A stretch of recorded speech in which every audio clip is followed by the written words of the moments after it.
They said she would break. They said he would abandon her. They were wrong. This is the story of Eliza Thornfield, a woman with nothing but her name, and Adrian Blackwell, the most powerful duke in England. Their love didn't begin with a ballroom dance or a proper introduction. It began in a rainstorm with two strangers who dared to speak the truth in a world built on lies. What happened next shocked the entire British aristocracy and changed the rules of power forever. Stay until the end to see how one woman turned society's cruelest rejection into her greatest triumph. Drop a comment with your city below. Let's see where this story reaches today.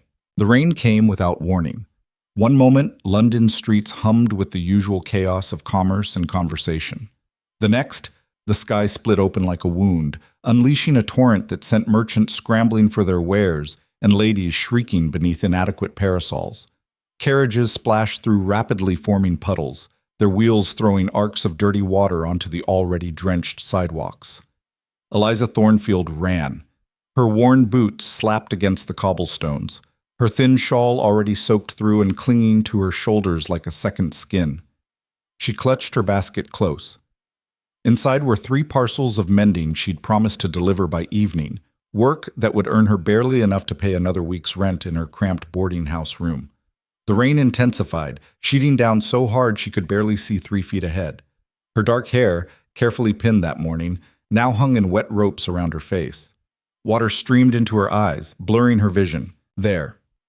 Through the deluge, she spotted it, an old stone doorway set back from the street, part of a building that looked abandoned, its windows dark and its doors sealed with rust. The shallow recess offered maybe 3 feet of shelter, but it was better than drowning on the open street. Eliza ducked into the space, pressing herself against the ancient wooden door. Her breath came in gasps, partly from running, partly from the cold shock of being completely drenched. She set her basket down carefully, checking to make sure the parcels inside hadn't gotten too wet. The oilcloth she'd wrapped them in had held, thank heaven for small mercies. Miserable day for it. Eliza's head snapped up. She hadn't noticed him in her rush to escape the rain. He stood in the opposite corner of the doorway, equally soaked, his dark coat dripping water onto the stone step. He was tall, she noticed that first, with broad shoulders and a posture that suggested strength held carefully in check. His hair, dark and curling slightly from the rain, was plastered to his forehead. When he looked at her, his eyes were an unusual shade of gray, like storm clouds shot through with silver. "I didn't mean to startle you," he said, his voice low and measured. "The rain drove me here as well." Eliza relaxed slightly, though she kept her distance. A proper lady would never speak to a strange man, unchaperoned, in a doorway. But then again, a proper lady wouldn't be running through the rain delivering mending for pennies either. "It's fine," she said, catching her breath. "There's room enough for 2 refugees from the storm." He smiled at that, not the practiced, calculating smile she'd seen on the faces of the few gentlemen who'd ever noticed her existence, but something genuine that reached his eyes and made them crinkle at the corners. "Refugees," he repeated, an apt description. "I feel I should surrender formally to whichever authority claims jurisdiction over abandoned doorways in rainstorms." Despite herself, Eliza laughed. The sound surprised her. When was the last time she'd laughed at anything? "I think we're safe from prosecution. This doorway doesn't look like it's been claimed by anyone in years. A lawless territory, then. Even better." He shifted slightly, making more room, though the space was hardly large enough for both of them to avoid touching. "I'm Adrian." No surname, no title, just Adrian. Something about that simple introduction felt significant, though Eliza couldn't say why. "Eliza," she offered in return. The rain continued to hammer down, creating a curtain of water just beyond their shelter. The street had emptied entirely. Anyone with sense had already found refuge indoors. The 2 of them might as well have been the only people in London. "What brings you out in this weather?" Adrian asked. His tone was conversational, not prying, but Eliza felt the weight of the question anyway. What brought a young woman without even a proper coat into the rain? "Work," she said simply. "I had deliveries to make."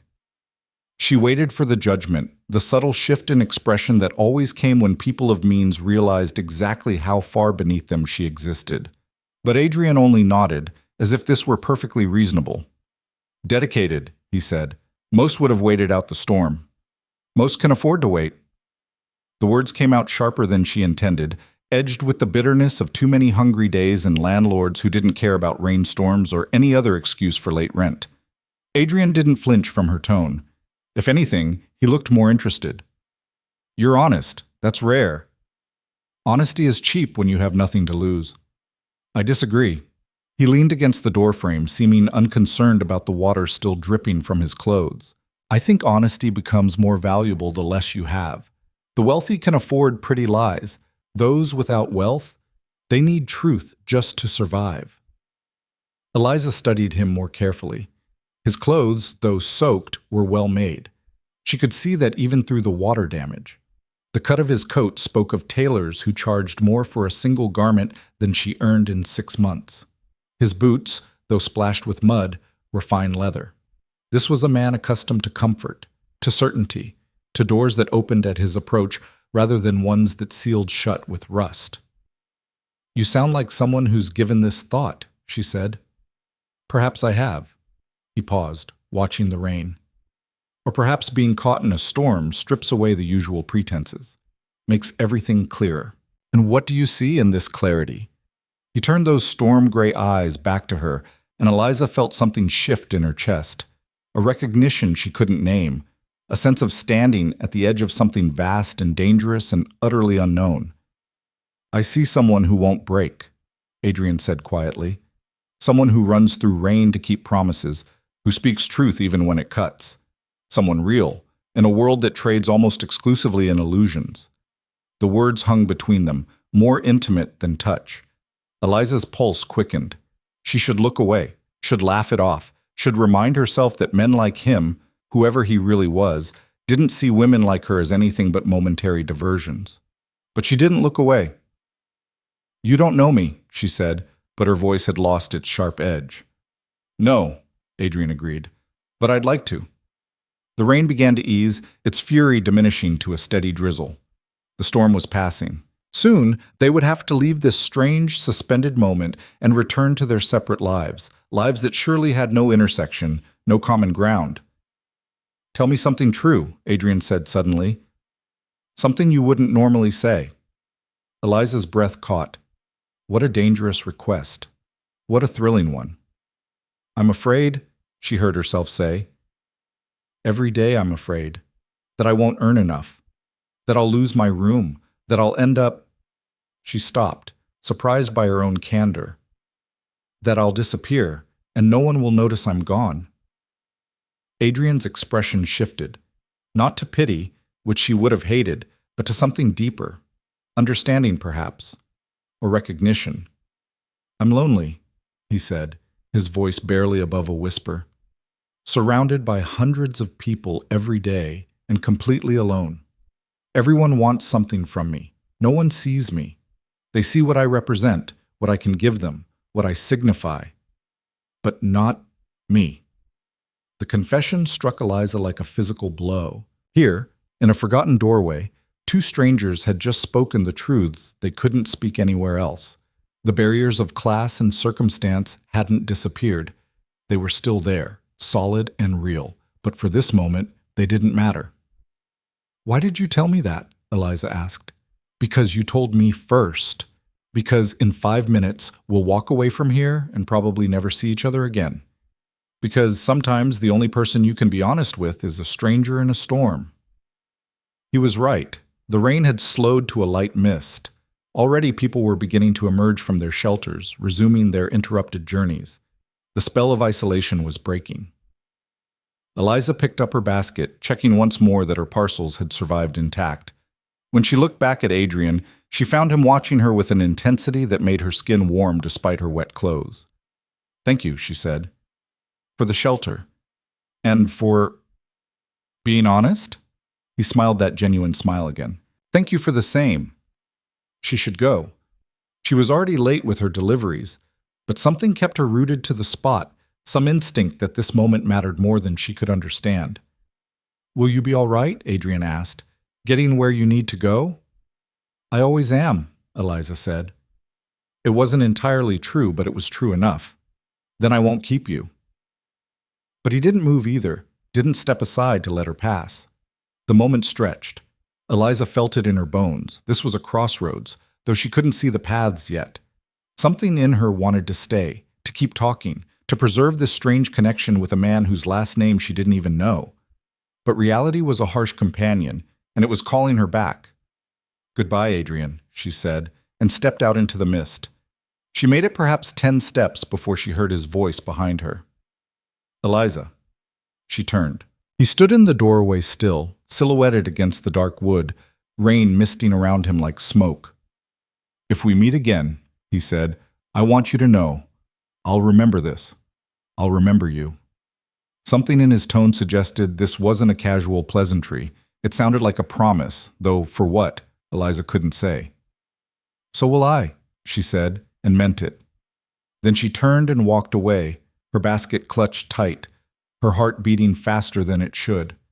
She didn't look back, couldn't let herself, but she felt his gaze on her until she turned the corner and disappeared into the thinning crowds. Behind her, in the doorway, Adrian stood motionless for a long time. His hands were clenched at his sides, his jaw tight with some internal struggle. Finally, he pulled a watch from his pocket, gold, engraved, worth more than Eliza would earn in a year, and checked the time. He was late, monumentally late. His advisors would be furious. The meeting he'd been rushing to, the reason he'd been caught in the rain in the first place, was probably already underway without him. None of it seemed to matter. He'd met dozens of women, hundreds probably, debutantes and duchesses, ladies who'd been groomed from birth to catch the eye of a man like him, women who said exactly what they thought he wanted to hear, who performed interest and charm and devotion with the precision of trained actresses.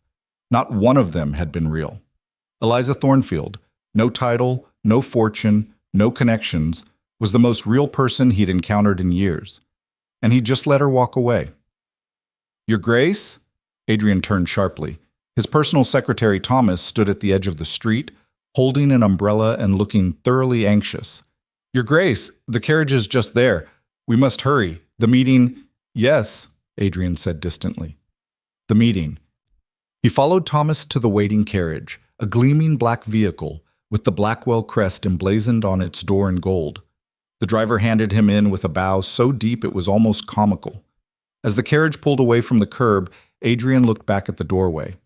Empty now, just another forgotten space in London's endless architecture. But not to him. Not anymore. "Shall I have the driver make up time, Your Grace?" Thomas asked nervously.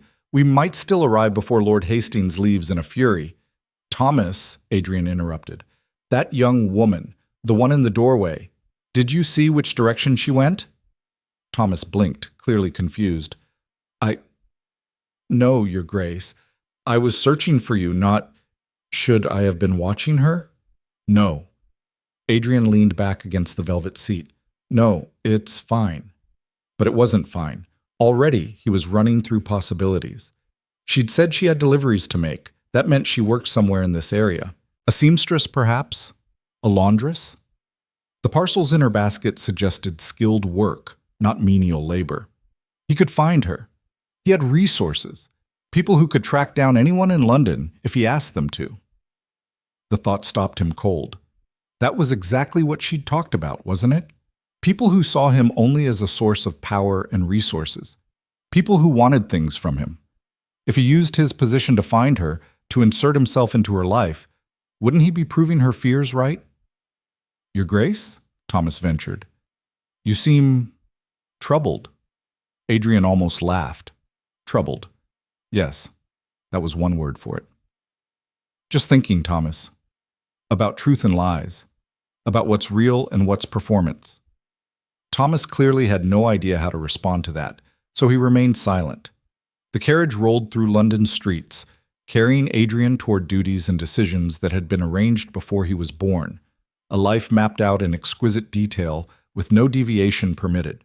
For the first time in his adult life, Adrian wanted to deviate.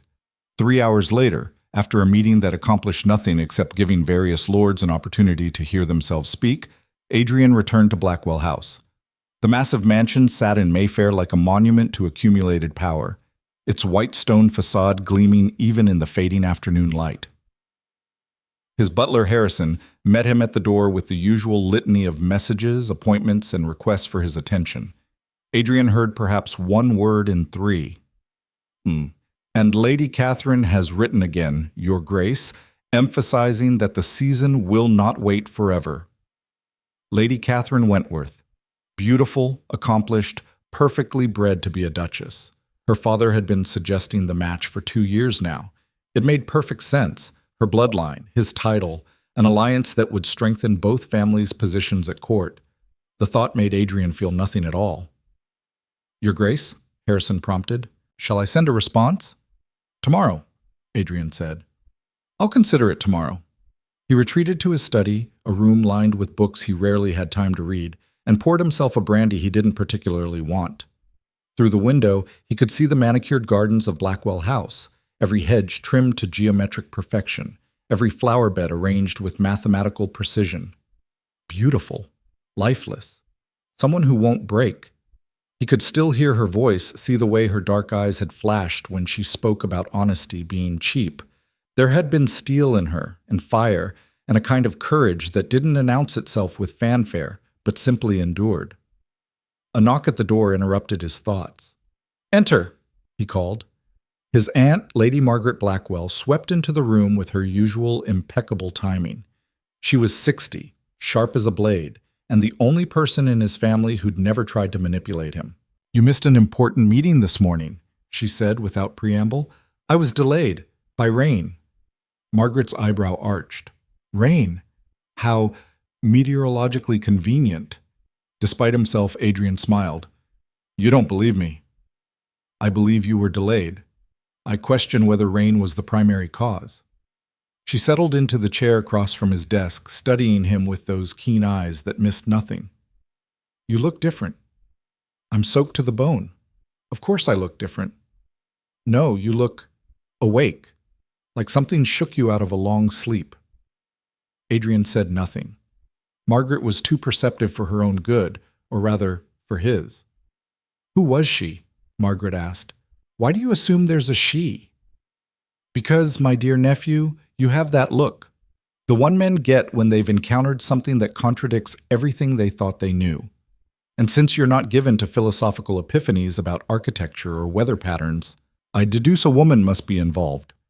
Adrian took a slow sip of his brandy. You should have been a detective. I'm a woman in society. Same skill set, different application. She leaned forward. Are you going to tell me, or shall I guess? There's nothing to tell. I met someone. We talked. She left. The end. Liar. The word hung in the air, blunt and undeniable. Adrian looked at his aunt and saw concern there beneath the sharp wit. I don't know what it was, he admitted finally. 5 minutes in a doorway, a conversation with a stranger. It shouldn't matter. But it does. But it does, he echoed. Margaret was quiet for a moment, her expression thoughtful. You know what they'll say, don't you? If you pursue this, whatever it is? I know exactly what they'll say, what they always say. That I'm the Duke of Blackwell, that I have responsibilities, that I can't simply follow my inclinations like a common man. And? Adrian set down his glass with more force than he intended. And perhaps I'm tired of living a life where everything is decided by people who died a century ago. Where every choice is mapped out and measured against some standard of what's appropriate for my station.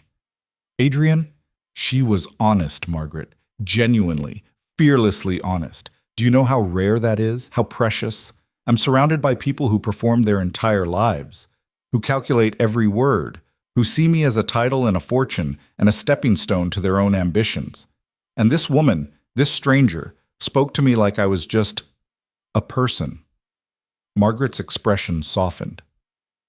And you spoke to her the same way? Yes. Then you already know what you have to do. Adrian looked at her sharply. Which is, find her or don't. But make a choice, Adrian. Don't let this become another regret you carry while fulfilling everyone else's expectations. She rose, smoothing her skirts with practiced grace. At the door, she paused. For what it's worth, she said quietly, I've watched you shoulder the Blackwell legacy since you were 20 years old. You've never once put yourself first. Perhaps it's time you did. Then she was gone, leaving Adrian alone with his brandy and his thoughts and a decision that felt far weightier than it should. Across London, in a boarding house that smelled of boiled cabbage and dampness, Eliza sat on her narrow bed and stared at nothing. She'd made her deliveries, collected her pittance of payment, returned to her room with just enough coin to make this week's rent and buy bread and cheese for the next few days. Everything was exactly as it always was, except it wasn't. "I see someone who won't break." No one had ever said anything like that to her before. No one had ever looked at her the way Adrian had, like she was worth seeing, worth knowing, worth remembering. Her roommate Mary bustled in with her own armload of mending work. "Lord, what a rain! I thought I'd drown just crossing the street. You get caught in it?" "Yes," Eliza said. "Well, you're dry now at least. Did you get your deliveries done?" "Yes." Mary gave her a curious look. "You all right? You seem—" "I'm fine," Eliza said quickly. "Just tired." But that wasn't it. She wasn't tired. She was restless, unsettled, like something in her chest had cracked open and wouldn't close again. She kept seeing his eyes, hearing his voice, feeling the weight of that moment when two strangers had dropped their masks and shown each other something true. We'll probably never see each other again. He was right. London was vast, and their worlds didn't intersect. Whatever that moment had been, it was over. Done. A brief shelter from a storm, nothing more. Except she couldn't stop thinking about it. About him. About the way he'd smiled. About the loneliness in his voice when he'd confessed to being surrounded yet alone. "Eliza?" Mary's voice broke through her reverie. "You're sure you're all right?" "Yes," Eliza said again, and this time she almost believed it. "I'm sure." But as she lay in bed that night, listening to Mary's soft snoring and the endless sounds of the boarding house around her, Eliza couldn't shake the feeling that something had shifted, that the rainstorm had washed away more than just dirt from the streets. It had washed away her certainty that her life would always be exactly this, small, hard, invisible. And in a mansion across the city, a duke sat awake in his study until dawn, watching rain streak down the windows and remembering the way a young woman with fierce eyes and honest words had looked at him like he was just a man, just Adrian. Two strangers, divided by everything that mattered in their world, connected by one moment of perfect, dangerous truth. Neither of them could have known, not then, that the storm had only just begun. 3 days passed like wounds that wouldn't close. Eliza went through her routines, mending, deliveries, the endless hustle to scrape together enough coins to survive another week. But her mind kept circling back to the doorway, to gray eyes and honest words, to the impossible feeling that she'd left something crucial behind in that brief shelter from the storm. It was foolish. She knew it was foolish. Men like Adrian, well-dressed, well-spoken, clearly accustomed to comfort, didn't think twice about women like her. She'd been a momentary diversion, nothing more. Still, her hands trembled slightly as she worked, and Mary noticed. "You've pricked your finger 3 times today," her roommate observed, looking up from her own pile of mending. "What's got you so distracted?" "Nothing," Eliza said, too quickly. Mary's knowing smile said she didn't believe it for a second, but mercifully, she didn't press. The knock came just after noon on the 4th day. Eliza was alone in the room. Mary had gone to deliver her own work, when she heard footsteps on the stairs, followed by Mrs. Hutchins' irritated voice. "I don't care who you are. This is a respectable house. You can't just—" "I assure you, madam, my intentions are entirely proper." Eliza's needle froze mid-stitch. She knew that voice. "Miss Thornfield," Mrs. Hutchins called sharply, "there's a gentleman here to see you. Says it's urgent." The words hung in the air like an accusation. Gentlemen didn't visit boarding houses in this part of London. They certainly didn't ask for women by name unless something scandalous was afoot. Eliza set down her work with hands that had gone numb. She descended the narrow stairs to find Mrs. Hutchins blocking the doorway, arms crossed, and behind her, Adrian. But not the Adrian from the doorway. This Adrian wore clothing that probably cost more than this entire building. His coat was perfectly tailored, his boots polished to a mirror shine. Even standing in the shabby entrance of a boarding house, he radiated an authority that made the space feel smaller, shabbier, more obviously insufficient. And behind him, visible through the open door, was a carriage. Not just any carriage, a gleaming black vehicle with a gold crest emblazoned on its side, attended by a driver in formal livery and a footman who looked deeply uncomfortable with the neighborhood. "Miss Thornfield," Adrian said, and his voice was exactly as she remembered, low, measured, devastatingly familiar. "I apologize for the intrusion. Might I have a word?" Mrs. Hutchins made a noise somewhere between a gasp and a growl. "Absolutely not. This is a respectable imam. In the street, perhaps?" Adrian suggested smoothly. "With your landlady as chaperone if she wishes. I merely need a moment of Miss Thornfield's time." Every eye on the street was watching now. Neighbors had appeared in windows. A group of children had stopped playing to stare at the magnificent carriage. Whispers rippled through the air like wind through dead leaves. Eliza felt her face burn. This was a disaster. By tomorrow, everyone for 6 blocks would know that a wealthy gentleman had come calling for her. The assumptions, the gossip, the knowing looks. "Give us a moment, Mrs. Hutchins," Eliza said quietly. Her landlady's expression suggested this would be discussed later, at length and with great displeasure, but she stepped back. Eliza walked out onto the street, acutely aware of her worn dress, her work-roughened hands, the way she must look next to Adrian's polished perfection. He followed at a respectful distance, stopping a few feet away. "You found me," she said. It came out sharper than she intended. "I did." "How?" "I asked questions, made inquiries. You'd mentioned deliveries in that area. It wasn't difficult to trace the most likely seamstresses and laundresses." He paused. "I hope you'll forgive the intrusion." Eliza crossed her arms, trying to ignore the way her heart was hammering. "Why? Why did you come looking for me?" Adrian glanced around at the watching faces, the barely concealed curiosity. "Could we speak somewhere more private?" "This is as private as my life gets," Eliza said flatly. "Whatever you have to say it here." Something flickered in his expression. Surprise, perhaps, or respect. He straightened slightly, and when he spoke again, his voice carried that same honest weight it had held in the doorway. "I haven't stopped thinking about you, about our conversation, about—" He stopped, seeming to choose his words carefully. "About the fact that I met the first genuine person I've encountered in years, and I let her walk away without even learning her full name." "You know it now," Eliza said. Her throat felt tight. "I do. Eliza Thornfield, 23 years old, works as a seamstress for Mrs. Pemberton's shop on Wickham Street, lives in a boarding house and has for 3 years, has no family in London, no connections, no protectors." He met her eyes. "And before you ask how I know all that, yes, I used my resources. Yes, I'm aware that makes me exactly the kind of man who sees people as information to be gathered and used. But I needed to find you, and I needed to know if what? If what I felt in that doorway was real. Or if I'd invented it because I'm so starved for honesty that I'd see it anywhere." The watching neighbors had gone quiet, straining to hear. Mrs. Hutchins hovered in the doorway like a disapproving gargoyle. The whole scene was impossible, surreal, like something from a story Eliza might have read as a child.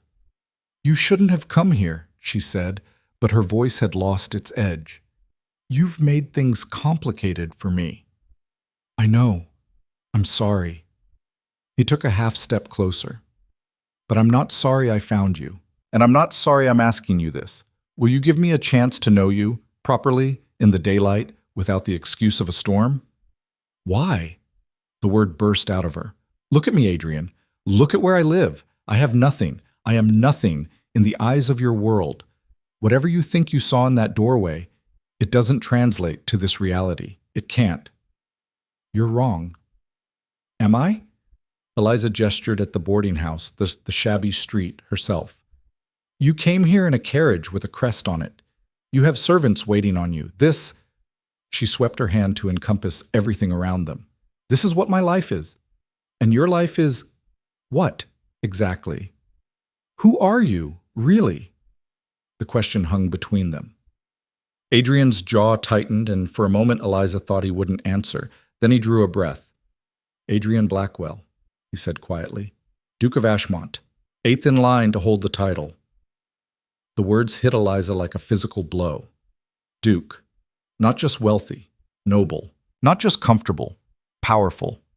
One of the most influential men in England, standing on a shabby street in a poor neighborhood, asking a seamstress for a chance. The absurdity of it would have been funny if it wasn't so devastating. "You're a duke," she said numbly. "Yes." "And you came here to see me?" "Yes." "Why?" Her voice rose despite her best efforts. "What possible reason could you have? Is this some game? Some bet among your friends? Let's see how the poor react when a duke pretends to be interested? Let's see how far she'll go before she realizes it's a joke?" Pain flashed across Adrian's face. "No, nothing like that. I came because what happened in that doorway was the most real moment I've had in years, and I couldn't let it end there. I came because you're right. I am lonely and surrounded and so tired of performance I can barely breathe. And I came because when I'm with you, I can breathe. You don't know me. Then let me." He held out his hand, palm up, an offering. "Let me know you. Let me prove this isn't a game or a bet or anything except what it is. A man who wants to spend time with a woman who speaks truth in a world built on lies." Eliza stared at his outstretched hand. Every practical instinct she possessed screamed at her to refuse. Dukes didn't court seamstresses. This could only end in heartbreak, scandal, or both. She would be ruined, used, discarded. But that moment in the doorway, that had been real. She knew it, bone deep. And standing here now, watching Adrian offer her something she didn't have a name for, she felt that same truth resonate through her. "If I say yes," she said slowly, "what happens? Where does this go?" "I don't know," Adrian admitted. "I've never done this before. Never wanted to. But I'd like to find out. With you." Mrs. Hutchins cleared her throat loudly from the doorway. Several neighbors had crept closer, no longer pretending not to listen. The whole street was holding its breath. Eliza looked at Adrian's hand, at his face, at the carriage waiting behind him, that symbol of everything she wasn't and could never be. Then she thought about mending clothes for the rest of her life, about growing old in a boarding house room, invisible and forgotten, about never taking a chance on anything that might matter, someone who won't break. She took his hand. The contact sent a shock up her arm. His palm was warm, his grip gentle but certain. For a moment they just stood there, hands joined on a shabby street while London watched. "I have conditions," Eliza said. Adrian's lips quirked. "Of course you do. No secrets, no lies. If this is going to be real, it has to be honest, all of it." "Agreed. And if you decide this was a mistake, when you decide it, you tell me directly. No disappearing, no having servants deliver messages. You face me." "When I decide?" Adrian's grip tightened slightly. "Not if?" "A duke and a seamstress, Adrian. This can't last. We both know it." "I don't know anything of the sort." His gray eyes held hers, unflinching. "But yes, I agree to your terms. If this ends, you'll hear it from me directly." Eliza nodded. It was the best she could hope for. "Then yes, you can see me again." The smile that broke across Adrian's face transformed him, made him look younger, less burdened, genuinely happy. "Tomorrow? I could send a carriage." "No." Eliza pulled her hand back gently. "No carriages with crests on them. No spectacle. If we're doing this, we do it quietly." "How then?" Eliza thought quickly. "There's a park, St. James. I walk there sometimes on Sunday afternoons, 4 o'clock." "I'll be there." Adrian glanced at the watching crowd, then back at her. "Thank you, Eliza, for taking the chance." "Don't thank me yet," she said. "You might regret it." "I won't." He bowed, actually bowed, like she was a lady, and returned to his carriage. Eliza watched him go, her hand still tingling where he'd held it, her mind reeling with the impossibility of what she'd just agreed to. The carriage pulled away, taking Adrian and his impossible proposal with it. The street erupted in chatter the moment he was out of sight. Mrs. Hutchins descended on Eliza like a vengeful crow. "Inside, now!" The lecture lasted an hour. Eliza heard perhaps half of it, nodding mechanically while her landlady catalogued every terrible thing that would surely result from associating with men so far above her station. Ruin, scandal, pregnancy and abandonment, Disgrace and poverty even worse than what she already knew.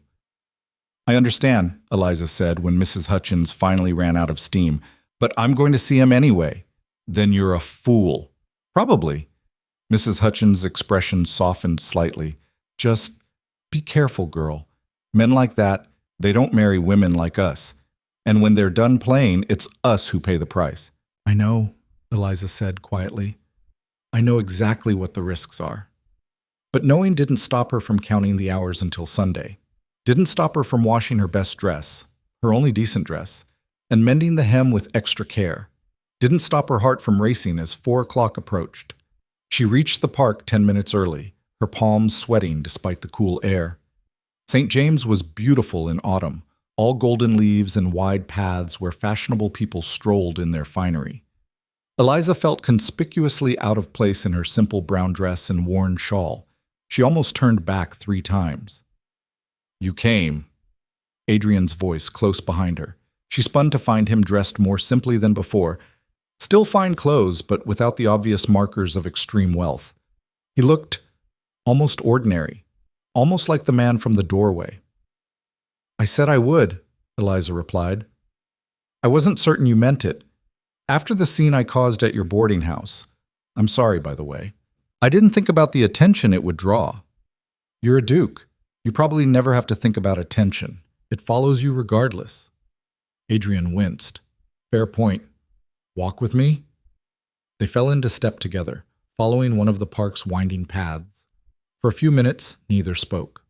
The silence wasn't uncomfortable exactly, but it was weighted with everything unspoken between them. Tell me about your work, Adrian said finally. You're a seamstress? Yes, I do mending mostly. Sometimes alterations. It's not glamorous. I didn't ask if it was glamorous. I asked about it because it's what you do. Eliza glanced at him sidelong. Why do you care? Because I want to know you. And what you do, how you spend your days, what you think about while you work, that's part of who you are. It was such a simple answer, and yet it left Eliza momentarily speechless. When had anyone last cared about her days? Her thoughts? It's quiet work, she said carefully. Solitary. Most of the time I'm alone with a needle and thread, fixing other people's mistakes or wear. There's a rhythm to it, almost meditative when I can afford to lose myself in it. When you can afford to? When I'm not worried about making rent or eating, those worries tend to interrupt the meditation. Adrian's expression darkened. How much? How much what? How much would it take? To not worry. To have some security. Eliza stopped walking. No. No? Whatever you're thinking, don't. I'm not here for your money, Adrian. I'm not looking for rescue or patronage or whatever arrangement you might be imagining. That's not what I meant, isn't it? Eliza crossed her arms. You want to know me? Then know this. I've survived this long on my own terms. I'm poor, but I'm not pitiable. And I'm certainly not for sale. Color rose in Adrian's cheeks. I apologize. That was clumsy of me. I wasn't trying to buy you. I was trying to... He stopped, frustrated. I don't know what I was trying to do. Fix something that bothers me, I suppose. My poverty bothers you? Your worry bothers me. The fact that you have to spend your energy on basic survival instead of anything else. Yes, that bothers me. Eliza's anger deflated slightly. He meant well. She could see that. But good intentions from the powerful were often more dangerous than malice. I appreciate the sentiment, she said carefully, but this is my reality. You can't fix it with money. And honestly, I'm not sure I'd want you to, even if you could. Why not? Because then what would we be? You, the wealthy duke solving problems with his fortune, and me, the poor seamstress grateful for his charity? That's not equals, Adrian. That's not real. He was quiet for a long moment, watching her with those storm gray eyes. You're right, he said finally. I'm sorry. Again. I'm not very good at this. At what? At being just a man with a woman he's interested in. I'm used to solving problems with resources. It's what I've been trained to do. But you're not a problem to solve, and I need to remember that. Something in Eliza's chest loosened. Thank you for understanding. They resumed walking, the tension between them easing. Other park-goers passed by, couples arm in arm, families with children, elderly ladies with small dogs. A few glanced at Eliza and Adrian with curiosity, but most were absorbed in their own concerns. "Tell me about being a duke," Eliza said. "What does that actually mean, in daily terms?" Adrian made a sound that might have been a laugh or a groan. "It means responsibility for thousands of people, tenants, servants, dependents. It means managing estates and investments and political alliances. It means sitting in parliament and making decisions that affect lives I'll never see. It means every choice I make is scrutinized and judged, and compared to 8 generations of men who held this title before me." This sounds exhausting. "It is," he paused, "but it's also my duty, my purpose. I was raised knowing exactly what my life would be and what would be expected of me. There's comfort in that certainty, even when it's suffocating." "Is it suffocating now?" "Sometimes, especially when I want something that doesn't fit the plan." "Like spending Sunday afternoon with a seamstress?" "Like spending any afternoon with someone who sees me as Adrian, not as the Duke of Ashmont with all the weight that carries." They walked in silence for a while past a pond where children were feeding ducks. Eliza watched them, thinking about lives mapped out before birth, about duty and choice and the space between. "What happened to your family?" Adrian asked quietly. "You said you had no one in London." Eliza's throat tightened. "My parents died when I was 19. Fever. It went through our village in a week, took half the population." She kept her voice steady through force of will. "I had nothing left there, so I came to London. Thought I'd find work, build a new life. It's been harder than I expected. I'm sorry. It was 4 years ago. I've made my peace with it. Have you?" Adrian's tone was gentle but probing. "Or have you just gotten very good at surviving without letting yourself feel?" The observation struck too close. Eliza looked away. "Feeling is a luxury I can't afford." "Maybe. Or maybe you're stronger than you think, and you could afford more than you allow yourself." Before Eliza could respond, a voice cut across the path like a whip crack. "Ashmont!" They both turned. A man approached, middle-aged, expensively dressed, with the kind of face that suggested permanent disapproval. Behind him walked 2 younger men, clearly companions or subordinates. Adrian's entire posture changed. His shoulders squared. His expression cooled to something polite and distant. The transformation was instant and total. The man beside her disappeared, replaced by the Duke. "Lord Pemberton," Adrian said evenly. Pemberton's gaze swept over Eliza with open disdain. "Out for a stroll, I see, and in such unexpected company." "May I introduce Miss Thornfield?" Adrian said, his tone perfectly neutral. "Miss Thornfield, Lord Pemberton." Eliza dropped a small curtsy, her face burning. Pemberton didn't acknowledge it. His attention remained fixed on Adrian. "A word, Ashmont? Privately?" "I'm afraid I'm engaged at present." "This won't take long." It wasn't a request. Adrian glanced at Eliza, something apologetic in his eyes. "Would you excuse me for a moment?" She nodded, mute. What else could she do? The men moved a short distance away. Not far enough that Eliza couldn't hear if she strained, but far enough to make the exclusion pointed. She stood alone on the path, acutely aware of the curious stares from passing strangers. "Have you lost your mind?" Pemberton's voice carried, despite his obvious attempts at discretion. "Walking openly with a woman of that class? What message do you think you're sending?" "I'm taking a walk in a public park. I wasn't aware that required your approval." "Don't play obtuse. You know exactly what this looks like. The Duke of Ashmont, one of the most eligible men in England, keeping company with a... what is she exactly? A shop girl? A maid? A seamstress," Adrian said coldly, "and a woman whose company I value." Pemberton's laugh was ugly. "Value? Is that what you're calling it now? Look, I understand a man has needs, but you conduct those affairs discreetly, Ashmont. You don't parade them through St. James Park like you're courting a respectable lady." The silence that followed was arctic. "Careful," Adrian said, his voice deadly quiet. "Very careful how you finish that thought." "Oh, come now. You can't be serious about this." Whatever arrangement you have with her, fine. Keep her in a house somewhere if you must. But this display is beneath you, beneath your station. If anyone from court sees you, then they'll see me with a woman I choose to spend time with. That's all. That's all? Pemberton's voice rose. You're the Duke of Ashmont. Every action you take reflects on your family, your title, your position. You can't simply do as you please like some common merchant. Can't I? The two words hung in the air, sharp as broken glass.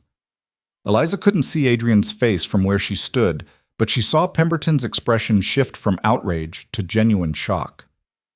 You're actually considering this, Pemberton breathed. You're actually thinking about… what? Making her your mistress? Publicly? I'm thinking, Adrian said precisely, that my personal life is my own concern. Nothing in your life is your own concern. Don't you understand that? You're not just a man, Ashmont. You're a symbol, an institution, and you're risking all of it for what? A pretty face and a shabby dress? Eliza's hands clenched into fists. She should walk away, should leave before she had to hear any more, but something kept her rooted to the spot, frozen in humiliation and fury. Lord Pemberton, Adrian said, and his voice could have frozen stone. This conversation is over. You will leave. Now. And you will speak of Miss Thornfield with respect if you speak of her at all. Or what? You'll cut me? Ashmont, I've known you since you were in short pants. I'm trying to protect you from a catastrophic mistake. I don't recall asking for your protection. Then consider it offered out of respect for your father's memory. He would be appalled by this behavior. The words struck something vital. Eliza saw Adrian stiffen, saw the blow land even at this distance. My father, Adrian said very quietly, is dead, and I am not him. No, you're not. He understood duty. He understood sacrifice. He understood that being a duke means putting the family legacy above personal whims. Clearly, you've forgotten those lessons. I've forgotten nothing. I've simply decided that perhaps those lessons were worth questioning. Pemberton stared at him for a long moment. Then he shook his head slowly. I hope whatever she's offering you is worth what you're about to lose. He turned and strode away, his companions following like obedient shadows. Adrian stood motionless, his back still to Eliza, his shoulders rigid with tension. Slowly, she approached him. She could see the muscle working in his jaw, the whiteness of his knuckles as his hands clenched. Adrian? She said softly. He turned, and the look in his eyes made her breath catch, not anger, pain, deep, raw pain that he was trying desperately to mask. I apologize, he said. That was unpleasant. He's wrong about me, Eliza said. But he's not wrong about the situation. This is dangerous for you, isn't it? Being seen with me. Adrian's laugh was harsh. Is that what you took from that conversation? That you're the problem? Aren't I? No. He stepped closer, his intensity almost frightening. Pemberton is terrified that I might actually make my own choices instead of following the script written for me before I was born. That's what this is about. Control. Legacy. Maintaining the system exactly as it's always been. A system you're part of. A system I'm trapped in, Adrian corrected. There's a difference. Eliza studied his face, the anger and frustration warring with something softer, more vulnerable. She thought about walking away, about making this easy for both of them, about ending it before it could truly begin. But then she thought about the doorway, about truth and honesty and the way he'd looked at her like she mattered. If we continue this, she said carefully, it's going to get worse. More people like Pemberton, more judgment, more consequences. I know. They'll say terrible things about me, about you, about what we are to each other. Let them. Adrian, no. He caught her hands, his grip gentle but insistent. Listen to me, Eliza. I have spent my entire life doing what was expected, being who I was supposed to be, following every rule and meeting every obligation, and I have been miserable, empty, until a rainstorm and a doorway and a woman who spoke to me like I was human. He squeezed her hands. I don't know where this goes. I don't know how we navigate it, but I know I'm not walking away. Not unless you tell me to. Eliza's heart hammered against her ribs. Every practical bone in her body screamed that this was madness, that she should run now before she got hurt, before the inevitable pain of losing him became unbearable. But standing there, with his hands around hers and his gray eyes fixed on her face with desperate hope, Eliza realized something crucial. She didn't want to walk away either. "Then we continue," she said. "But we do it honestly. No pretending this is simple or safe. No hiding from what it costs." "Agreed. And when it becomes too much, when the pressure gets too great, we face it together. No noble sacrifices. No one deciding alone what's best for the other." A smile broke across Adrian's face, genuine, relieved, transformative. "Deal." He lifted her hands to his lips and kissed her knuckles, a gesture so unexpected and intimate that Eliza felt heat flood her cheeks. Around them, the park continued its Sunday afternoon rhythms, but in this moment, it might as well have been empty. They were standing at the edge of something vast and dangerous, and they both knew it. The storm was gathering. The opposition was real. The costs would be brutal. But for now, in this moment, they faced it together. And that somehow made all the difference. For 3 weeks, it was enough. They met in careful increments. Sunday afternoons in St. James Park, Tuesday mornings at a quiet bookshop in Bloomsbury, where Adrian pretended to browse while Eliza sat in the corner reading novels she couldn't afford to buy. Thursday evenings, he would walk past her boarding house just as she finished work, and they'd stroll through lamplight streets talking about everything and nothing. No grand gestures, no announcements, just two people learning each other in stolen hours.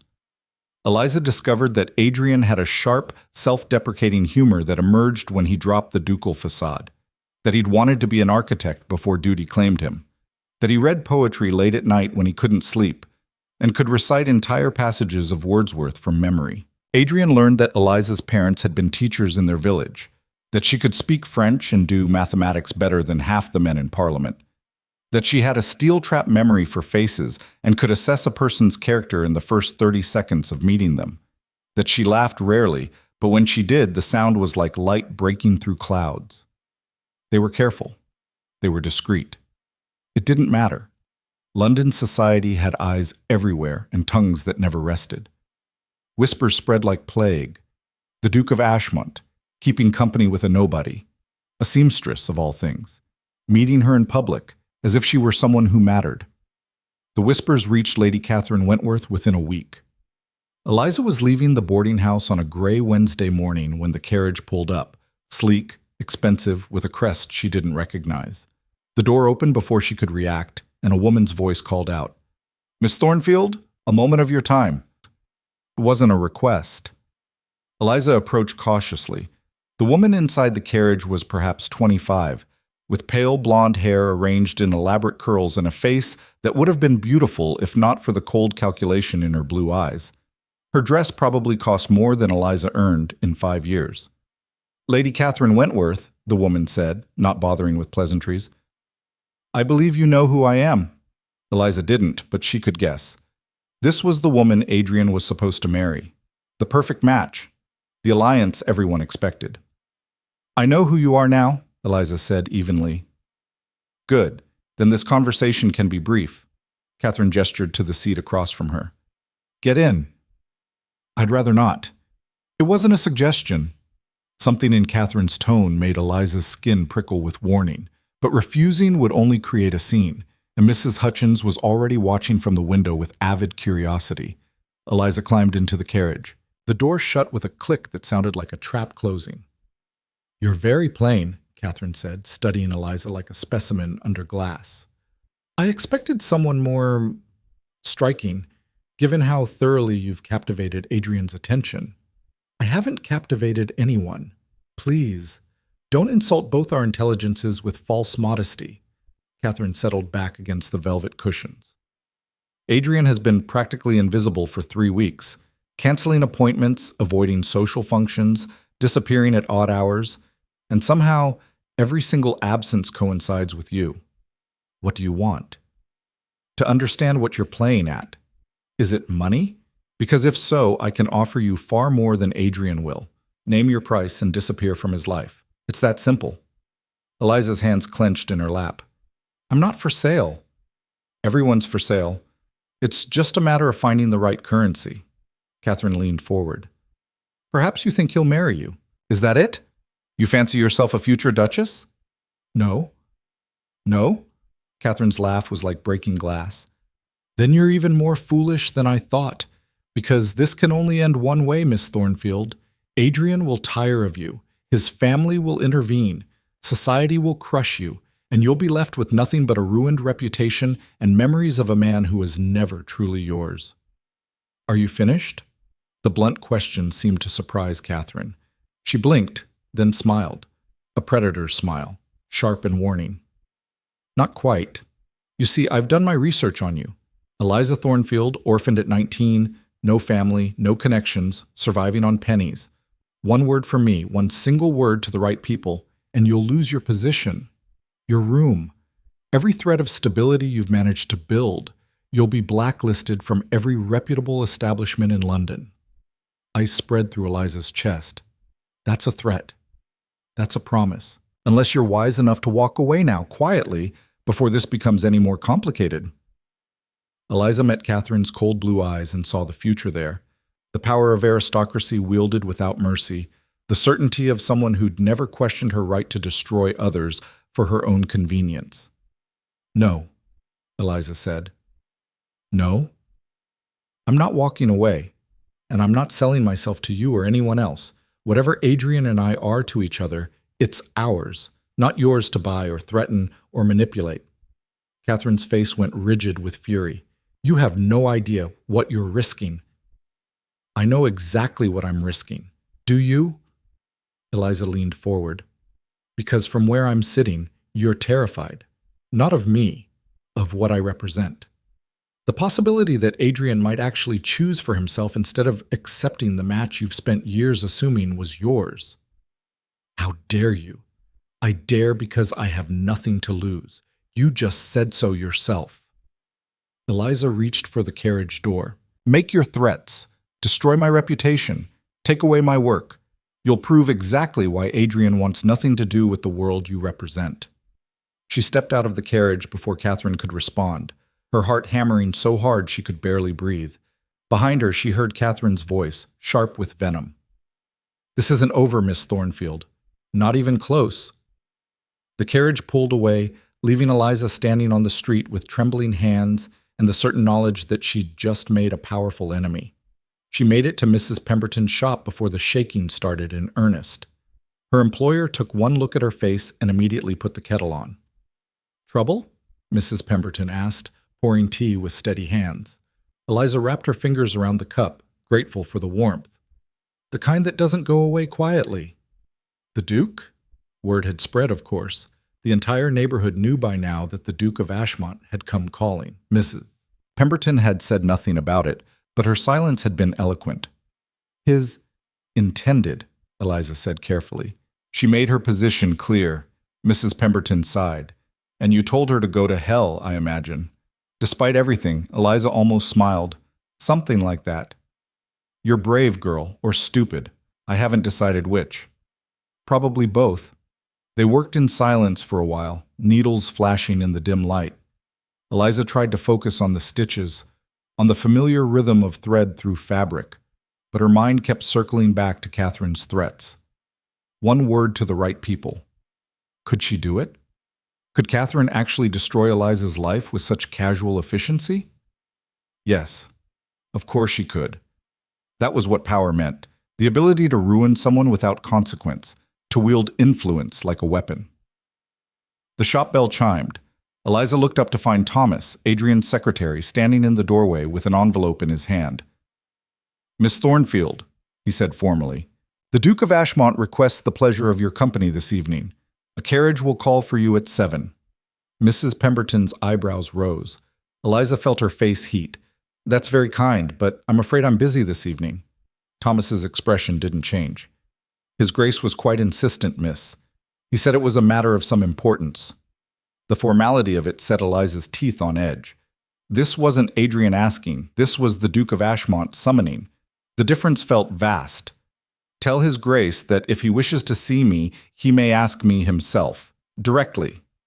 Thomas's facade cracked slightly. Surprise, perhaps, or something like respect. I'll convey your message, miss. He left. Mrs. Pemberton let out a low whistle. You just refused a duke's invitation. I refused a summons delivered by a servant, Eliza corrected. There's a difference. Not to him, there isn't. Not to his world. Eliza knew she was right. But something in her rebelled against the presumption of it, that Adrian could simply send for her like she was an employee or a possession. She finished her work in silence, collected her meager pay, and returned to the boarding house expecting nothing. Adrian was waiting on the front steps. He wore no formal attire, no obvious markers of status. Just a simple coat and the kind of determined expression that suggested he'd been sitting there for some time. When he saw Eliza, he stood. You refused my invitation. You sent your secretary with orders, not an invitation. Adrian flinched. You're right. I'm sorry. I wasn't thinking. I was just worried after I heard about Catherine. Eliza stopped walking. How did you hear about that? She sent me a letter, bragging about confronting you, making threats. His jaw tightened. I came as soon as I read it. To do what? Rescue me? To make sure you were all right. The genuine concern in his voice softened Eliza's anger. She climbed the steps to stand beside him, acutely aware of the curious faces in every window. I'm fine, she said quietly. She threatened to destroy my reputation and my livelihood. I told her to do her worst. Adrian's eyes widened. You what? What else was I supposed to do? Bow to her threats? Let her buy me off like some inconvenient problem? Eliza, he ran a hand through his hair, frustrated. She can do exactly what she threatened. Catherine has connections everywhere. If she decides to come after you, then she does. And I'll survive, just like I've survived everything else. You don't have to survive alone. The words burst out of him, raw and desperate. That's what I'm trying to tell you. You have me. You have my protection, my resources. I don't want your protection. Eliza cut him off. I want your partnership. There's a difference. I don't understand the distinction. Protection means you stand between me and the world. Partnership means we face it together. She held his gaze. I'm not some delicate thing that needs to be shielded, Adrian. I'm strong enough to stand beside you. But if you keep trying to fight my battles for me, if you keep sending servants with summons instead of asking me yourself, then we're not equals, and I won't be less than equal, not for anyone. The silence stretched between them, taut with tension. Mrs. Hutchins opened the front door, made a disapproving noise, and retreated back inside. Somewhere down the street, a dog barked. You're right, Adrian said finally. Again, I keep trying to solve problems with power and position because that's what I know, but that's not what this is. He stepped closer. I don't want to protect you. I want to stand with you, as equals. I just don't always know how. Then learn. We both have to learn.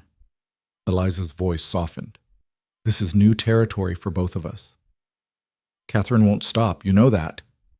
I know, but hiding won't make her go away either.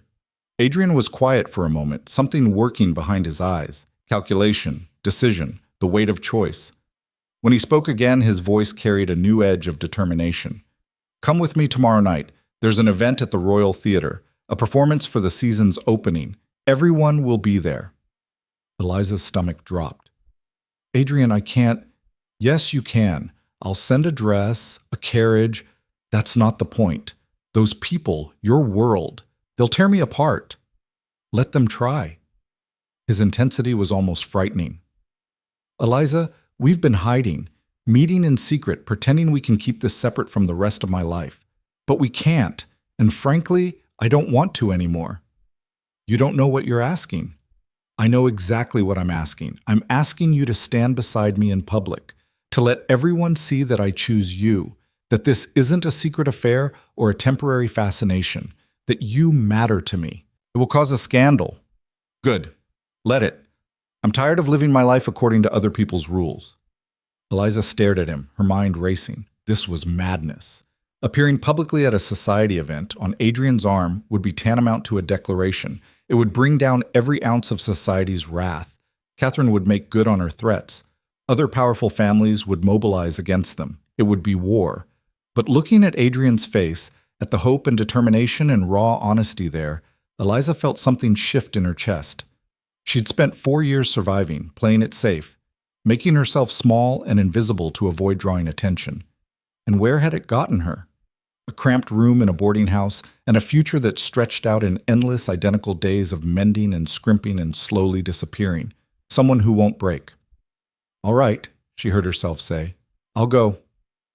Adrian's face transformed with relief and joy. "You will?" "Yes, but on my terms. But on my... No costume, no pretending to be something I'm not. If I'm going to face your world, I do it as myself." "Of course. Whatever you want." And we leave the moment it becomes unbearable. Agreed. He caught her hands, his grip warm and certain. "Thank you for taking the risk." "Don't thank me yet," Eliza said. "We might both regret this." "I won't." But the next evening, as a carriage pulled up to deliver a dress box that probably cost more than she earned in a month, Eliza's certainty wavered. The gown inside was beautiful, deep blue silk, elegant but not ostentatious. Adrian had somehow intuited exactly what she'd be comfortable wearing. Mary helped her dress, her hands trembling with excitement. "You look like a princess," her roommate breathed. Eliza looked at herself in the small, cracked mirror and saw a stranger. The dress fit perfectly, making her look taller, more refined. But underneath the silk, she was still Eliza Thornfield. Still poor, still powerless, still terrified. The carriage arrived at 7.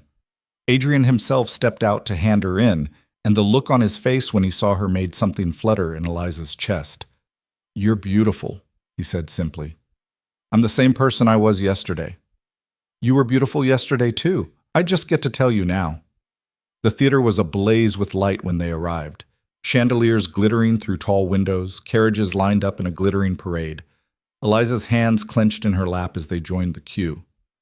"We don't have to do this," Adrian said quietly. "If you've changed your mind..." "I haven't." She forced her hands to relax. "I'm just preparing myself." "For what?" "For battle." The carriage rolled to a stop. The footman opened the door. Adrian stepped out first, then turned to offer Eliza his hand. This was it, the moment of choice. She could take his hand and step into the light, into full view of everyone who mattered in London society. Or she could pull back, ask the driver to take her home, retreat into safety and obscurity. Eliza took his hand. The gasps started immediately. As they climbed the theater steps together, every head turned. Conversations died mid-sentence. Fans snapped shut with sharp clicks. The whispers began, a susurrus of shock and scandal that followed them like a physical presence. "Is that the Duke of Ashmont? Who is she? I heard she's a seamstress. Absolutely shameless. Has he lost his mind?" Eliza kept her head high, her hand steady in Adrian's, but inside she felt like she was walking through fire. Every eye was a judgment. Every whisper was a knife. Adrian's grip tightened. "Steady," he murmured. "You're doing perfectly." They entered the lobby, a vast space of marble and gold where London's elite gathered to see and be seen. The crowd parted before them like a sea responding to an unwelcome presence. And there, at the center of it all, stood Lady Catherine Wentworth. She wore white. Of course she wore white, Eliza thought bitterly, and she was surrounded by a cluster of other young women and their chaperones. When she saw Adrian and Eliza, her expression went through a rapid transformation, shock, fury, and then something worse, calculation. "Ashmont," Catherine called out, her voice carrying across the lobby. "What a surprise! We weren't expecting you." "Lady Catherine." Adrian's tone was perfectly polite, perfectly cold. Catherine's gaze slid to Eliza, and the contempt in her eyes was like a physical blow. "And you've brought a guest. How progressive of you." The pause before guest was deliberate, laden with implication. Around them, the whispers intensified. "May I introduce Miss Eliza Thornfield," Adrian said, his voice carrying to every corner of the lobby. "Miss Thornfield, Lady Catherine Wentworth." Eliza curtsied, a small, precise gesture. Catherine's smile was sharp enough to draw blood. "Delighted," Catherine said, in a tone that suggested anything but. Though I must confess I'm surprised to see you here, Miss Thornfield, was it? I wasn't aware you moved in these circles. I don't, Eliza said clearly. I'm here at the Duke's invitation. How generous of him. Catherine's fan flicked open. Though one wonders if he's considered how uncomfortable this must be for you, being so thoroughly out of your depth. Catherine, Adrian said, warning in his voice. Oh, don't mistake me.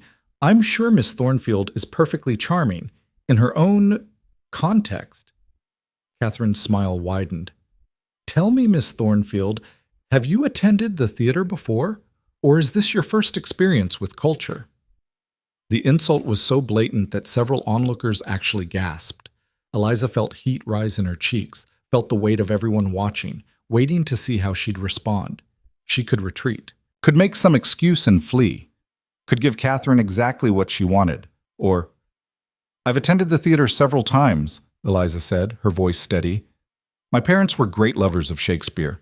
We had less ornate accommodations than this, of course, but the words were the same, and I found that genuine appreciation for art doesn't require a title or a fortune, just an open mind and a willing heart. The silence that followed was deafening. Catherine's face went rigid. Around them, Eliza could see expressions shifting, surprise, calculation, some even looking thoughtful. How charmingly naive, Catherine said, but her voice had lost some of its edge. I suppose that's the benefit of not knowing better. One can believe such pretty lies. It's not a lie, Adrian said, his voice cutting across the space like a blade. It's truth. Something you might recognize if you spent less time performing status and more time actually experiencing anything genuine. The crowd erupted in scandalized whispers. No one spoke to Lady Catherine Wentworth like that. No one. Catherine's face went white, then red. How dare you? I dare because I'm tired of pretending, tired of playing games, tired of living my life according to rules written by people who are too afraid to feel anything real. He turned to address the entire lobby, his voice rising to carry through the space. Yes, Miss Thornfield is a seamstress. Yes, she has no title, no fortune, no family connections. And yes, I choose to spend my time with her over any of you, because she's honest, she's brave, she's real, and that matters more to me than all the breeding and bloodlines in England. The silence was absolute. No one moved, no one breathed. Eliza felt like the world had tilted sideways. Adrian had just publicly declared, in front of everyone who mattered, that he chose her.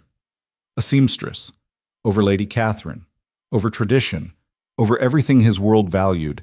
He'd started a war. Catherine recovered first, her face a mask of cold fury. You'll regret this, Ashmont. Both of you. I'll make certain of it. Do your worst, Adrian said. Then he offered Eliza his arm. Shall we find our seats? They walked through the crowd together, past shocked faces and scandalized whispers, past Catherine's venomous glare and the calculating looks of other nobles, up the stairs to a private box that overlooked the stage. Only when the door closed behind them did Eliza let herself breathe. What did you just do? She whispered. Adrian turned to her, his face serious but calm. I made a choice. The only choice that matters. You just destroyed your reputation, insulted Lady Catherine in public, declared war on everyone who, I know exactly what I did. He caught her hands. And I'd do it again. Because hiding you, pretending you don't matter, letting them treat you like you're nothing, that's not acceptable. Not anymore. Adrian, they'll come after you. Your family, your advisors, everyone. Let them come. His grip tightened. I'm done living my life for them. I'm done sacrificing everything that makes me human for the sake of maintaining a system that values breeding over character, status over substance. Eliza stared at him, seeing the determination in his eyes, the absolute certainty. He meant every word. He'd just thrown away decades of carefully maintained social position for her. You're insane, she breathed. Probably. He smiled. But I've never felt more sane in my life. The theater lights dimmed. The performance began. Eliza sat beside Adrian in the darkness, acutely aware of every whisper from the surrounding boxes, every pointed stare. She'd wanted partnership. She'd demanded equality. She'd gotten it, and now they would both pay the price. Below them, Catherine sat in her own box, surrounded by allies and sycophants. Even from this distance, Eliza could feel the weight of her fury, the promise of retaliation. The storm was no longer gathering. It was here. It was here. The performance ended in a blur of applause and music that Eliza barely registered. Her mind was racing, calculating the fallout from Adrian's public declaration. Every box around them had been alive with whispered conversation throughout the entire production, not about the play, but about them. When the lights rose for intermission, Adrian stood and offered his hand. "We should leave," Eliza said quietly, "before this gets worse." "No." His voice was firm but gentle. "We stay. We face them. Running now would confirm everything they believe about you, that you don't belong, that you're ashamed, that you're temporary." "I don't belong here, Adrian. Neither do half the people in this theater, but they pretend well enough that no one questions it." He squeezed her hand. "Come, let's give them something to really talk about." They descended to the main lobby where champagne and gossip flowed in equal measure. The crowd parted again, but this time Eliza noticed something different in the stares. Not just scandal and shock, curiosity, assessment. Some of the younger women watched her with something that looked almost like admiration. "Ashmont." A deep voice cut through the murmurs. An older gentleman approached, gray-haired and distinguished, with eyes that missed nothing. "Quite the performance you gave before the performance." "Lord Hartley." Adrian's posture remained relaxed but alert. "I wasn't aware you'd be attending tonight. Wouldn't have missed it for the world. Not after that letter Catherine's been circulating all week, promising tonight would be memorable." Hartley's gaze shifted to Eliza. "Though I must say the reality exceeds expectation. Miss Thornfield, is it?" Eliza curtsied. "My lord." "I knew your father. Did you know that?" The words struck Eliza like lightning. What?" "James Thornfield. Brilliant man. Taught at a village school, Ashford, if memory serves. We corresponded for years about educational reform. He had ideas that would have revolutionized how we approach learning in this country, if anyone had listened." Hartley's expression softened. "I was devastated to hear of his death. And your mother's. A great loss." Eliza's throat tightened. "You knew my father?" "Indeed. He once told me his greatest pride was his daughter, said you had a mind sharper than any scholar he'd encountered." Hartley turned to Adrian. "So when I heard the Duke of Ashmont had taken up with a seamstress, I was intrigued. When I learned that seamstress was James Thornfield's daughter, I was delighted. And after witnessing your little declaration just now, Ashmont, I'm convinced you might have more sense than your father gave you credit for." The statement rippled through the nearby crowd like a stone thrown in still water. Lord Hartley was no minor noble. His opinion carried weight, influenced decisions, shaped reputations. "Thank you, my lord," Adrian said carefully. "Don't thank me yet. You've started something tonight that won't end quietly." Hartley nodded to Eliza. "Miss Thornfield, I hope we'll have occasion to speak more. Your father would be proud of you, I think. Standing here, refusing to be cowed by the jackals." He raised his voice slightly on the last word, ensuring it carried to the clusters of whispering nobles. He walked away, leaving a wake of stunned silence. "Did that just happen?" Eliza whispered. "Yes." Adrian's smile was slow and genuine. "And now watch how quickly the vultures reassess their positions." He was right. Within minutes, the atmosphere shifted. Not toward acceptance, not yet, but toward recalculation. A few brave souls approached to make polite conversation. Others watched from a distance with speculative expressions, clearly weighing whether Adrian's defiance represented a temporary madness or a genuine shift in power dynamics. Lady Catherine appeared again, flanked by her usual coterie. Her face was composed now, but Eliza could see the fury simmering beneath the surface. "How touching," Catherine said, addressing Adrian but keeping her gaze on Eliza. "Lord Hartley's nostalgia for obscure school teachers, though I suppose any connection to respectability must be welcome in your current circumstances, Miss Thornfield." "Catherine," a new voice interjected, "still spreading poison, I see. Some habits die hard." Lady Margaret Blackwell materialized beside them like a benevolent storm. Adrian's aunt wore deep purple, her silver hair arranged in an elaborate style that somehow made her look both regal and slightly dangerous. "Aunt Margaret," Adrian said, surprise evident in his voice. "I didn't realize you'd be here." "Yes, well, I heard rumors of an impending spectacle and decided I couldn't miss it." Margaret's sharp eyes fixed on Eliza with open appraisal. "You must be the young woman who's turned my nephew's world upside down. I approve." "You approve?" Catherine's voice rose with indignation. "Of this farce?" "I approve of honesty over hypocrisy, of courage over calculation, of genuine affection over convenient alliance." Margaret's tone could have cut glass. All qualities notably absent from certain parties in this conversation. Catherine's face went scarlet. "How dare—" "Oh, I dare quite easily. It's one of the benefits of age and financial independence." Margaret turned to Eliza. "Walk with me, dear. Let's leave the children to their squabbling." Before Eliza could respond, Margaret had linked arms with her and was steering her away from the confrontation. Adrian started to follow, but Margaret waved him off. "Stay and manage the fallout, dear boy. Miss Thornfield and I need to have a chat." They walked through the lobby, Margaret nodding to acquaintances with the confidence of someone who'd navigated society's waters for decades. She led Eliza to a quieter alcove near the theater's grand staircase. "You're terrified," Margaret observed. It wasn't a question. "Yes," Eliza admitted. There seemed little point in lying. "Good. You should be.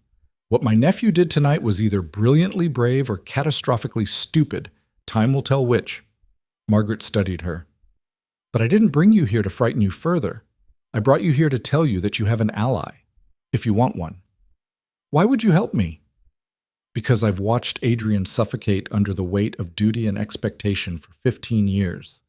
I've watched him become harder, colder, more like his father with each passing season. And then 3 weeks ago, he came to dinner and smiled. Actually smiled, like he meant it. That hasn't happened since he was 20. Margaret's expression softened.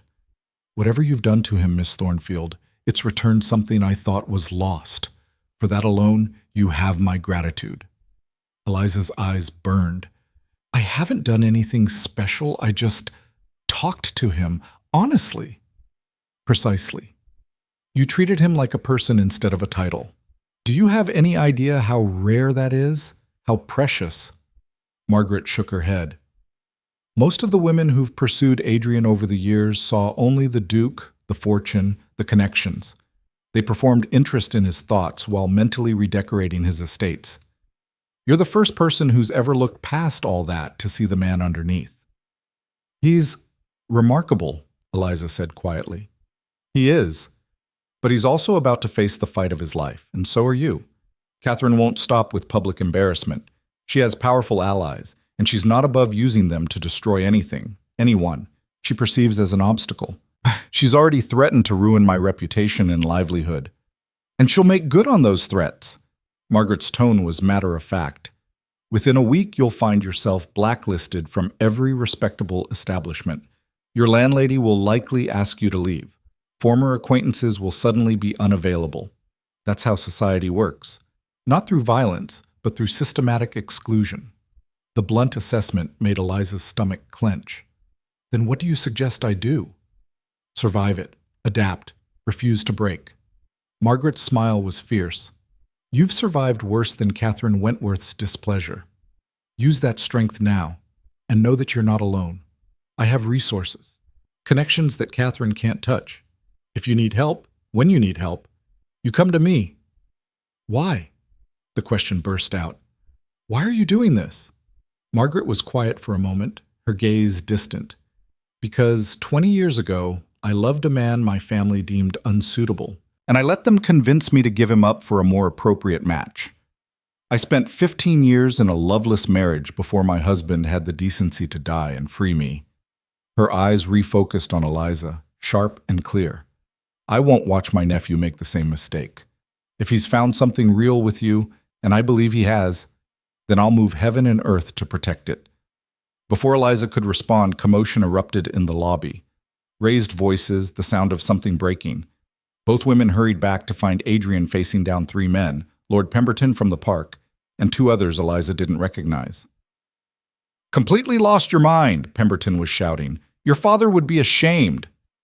"My father is dead," Adrian said, his voice dangerously quiet. "And I'm not him." Clearly, he understood duty, responsibility. He understood suppression. He understood sacrifice. He understood dying at 50 with nothing but regrets and unfulfilled obligations. Adrian's hands were clenched at his sides. "I will not follow that path." "You don't have a choice. You're the Duke of Ashmont. That title comes with responsibilities you can't simply ignore because you've developed an infatuation with a—" "Careful." Adrian's voice dropped to a deadly whisper. "Very careful how you finish that sentence." One of the other men, younger with a cruel face, laughed. "An infatuation with a common trollop," he was going to say, "though I suppose seamstress sounds more respectable." Adrian moved so fast Eliza barely saw it. One moment he was standing still, the next his fist connected with the young man's jaw with a crack that echoed through the lobby. The man went down hard, blood streaming from his mouth. The crowd gasped collectively. Pemberton stumbled backward. The third man reached for Adrian, but Margaret's voice cut through the chaos like a whip. "Touch him, and I'll have you charged with assault on a peer. Don't test me, Hastings." The man froze. Adrian stood over the fallen noble, breathing hard, his knuckles already starting to swell. "Anyone else?" Adrian said, his voice carrying through the silent lobby. "Want to comment on Miss Thornfield's character? Anyone at all? Please, I'm just getting started." No one moved. No one spoke. The young man on the floor groaned, trying to sit up. Catherine pushed through the crowd, her face twisted with vindictive satisfaction. "Witnesses, you all saw it. The Duke of Ashmont struck Lord Hampton without provocation, assault on a peer of the realm." "On the contrary," Lord Hartley's voice rang out, "I witnessed Lord Hampton make a grossly inappropriate remark about a lady. The Duke responded as any gentleman would when a woman's honor is slandered." "She's not a lady," someone shouted from the crowd. "Then what is she?" Hartley demanded, turning to face the assembly. "Because from where I stand, I see a young woman who's conducted herself with more grace and dignity tonight than half the titled ladies in this room. I see someone who's been insulted, threatened, and publicly humiliated, yet has maintained her composure while certain members of our exalted society have behaved like spoiled children." The silence that followed was absolute. Eliza stood frozen, unable to process what was happening. Lord Hartley, a pillar of society, was defending her, publicly, explicitly. "Furthermore," Hartley continued, "I'm reminded that Miss Thornfield is the daughter of one of the finest minds I've had the privilege of knowing. James Thornfield contributed more to actual progress and betterment of society than most people in this room will accomplish in their entire lives. If his daughter has half his intelligence and character, then the Duke of Ashmont has made an excellent choice in seeking her company." "Hear, hear," someone said from the back of the crowd. Then another voice joined in agreement, and another. Catherine's face went white. "This is insanity. You're all mad if you think—" "I think," Margaret interrupted smoothly, "that we've had quite enough drama for one evening. Adrian, perhaps you should take Miss Thornfield home. And Hampton," she glanced at the young man still bleeding on the floor, "should probably see a physician, and a lawyer if he's foolish enough to pursue charges of assault after slandering a lady in public." Adrian turned to Eliza, his eyes searching her face. "Are you all right?" She nodded, not trusting her voice. Her mind was reeling. In the space of an hour, everything had shifted. Not completely. There were still hostile faces in the crowd, still whispers of scandal and disapproval. But there were also voices of support, allies emerging from unexpected places. They made their way to the exit, Margaret clearing a path with her sheer presence. Outside, the cool night air hit Eliza's face like a blessing. She took deep breaths, trying to steady herself. The carriage was waiting. Adrian helped her inside, then climbed in after her. As soon as the door closed, cutting them off from the world, he pulled her into his arms. "I'm sorry," he said into her hair. "I'm so sorry you had to endure that." "You hit someone for me." Eliza's voice was muffled against his chest. "You actually struck a lord. He insulted you. He could press charges. You could face consequences. I don't care. Adrian pulled back to look at her. Do you understand? I don't care about consequences anymore, not when it comes to you. Eliza stared at him, seeing the truth in his gray eyes. He meant it. This man, this duke, this pillar of society, had just risked everything. His reputation, his standing, potentially his freedom. For her. This is madness, she whispered. Yes, Adrian agreed. Complete madness. And I've never felt more alive. The carriage rolled through London's night streets. Eliza sat beside Adrian, her mind churning through everything that had happened.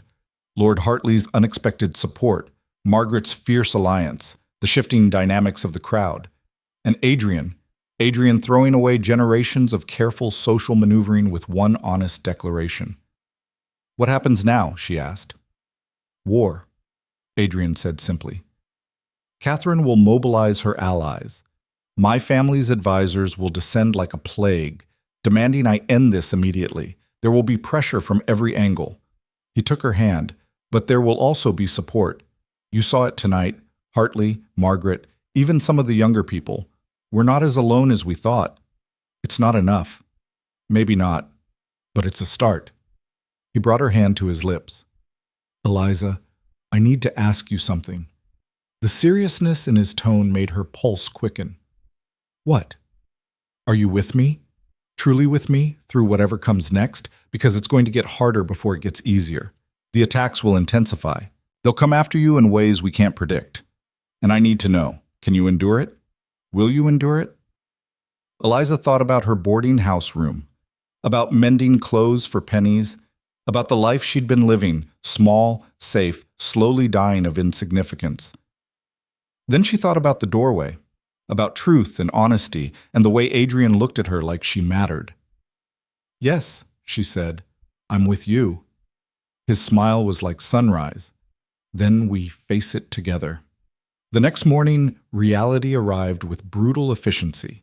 Mrs. Hutchins met Eliza at breakfast with a sealed letter and a grim expression. This came for you, from Lady Catherine Wentworth. Eliza opened it with trembling hands. The message was brief and venomous. Miss Thornfield, I warned you. By week's end, you will have neither employment nor lodging. No respectable establishment will hire you. No landlord will house you. You should have taken my offer when you had the chance. Enjoy your scandal. It will be all you have left. C.W. She's not bluffing, is she? Eliza asked quietly. Mrs. Hutchins sighed. No, girl, she's not. I've already had 2 callers this morning, ladies from the neighborhood committee, suggesting it might be best if you found other accommodations. They didn't threaten directly, but the message was clear. I'm sorry. I never meant to bring this trouble to your door. I know, but that don't make it easier. Mrs. Hutchins' expression softened slightly. You got until the end of the week. After that, I can't afford to lose other tenants over this. I'm sorry. Eliza nodded numbly. She went to work at Mrs. Pemberton's shop, where she found her employer waiting with the same grim expression.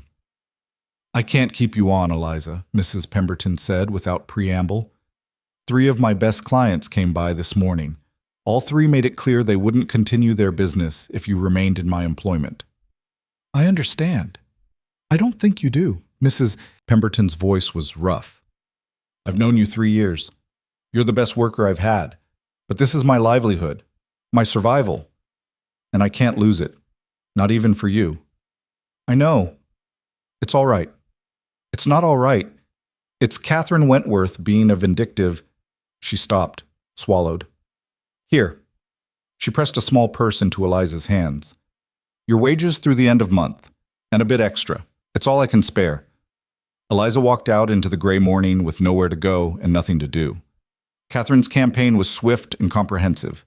By noon, Eliza had been refused entry at 2 other shops where she'd sometimes taken overflow work. By evening, her landlady had received formal complaints from 3 separate concerned parties about the moral character of her tenants. She sat in her room as darkness fell, counting the coins Mrs. Pemberton had given her. Enough for maybe 2 weeks in a cheaper boarding house, if she could find one that would take her. After that, the knock on her door made her jump. Visitor, Mrs. Hutchins called. Says it's urgent? Eliza descended to find Thomas, Adrian's secretary, looking deeply uncomfortable. "Miss Thornfield, the Duke requests your presence at Blackwell House immediately." "It's nearly 9 o'clock." "I'm aware, miss. He was most insistent. Please. It's important."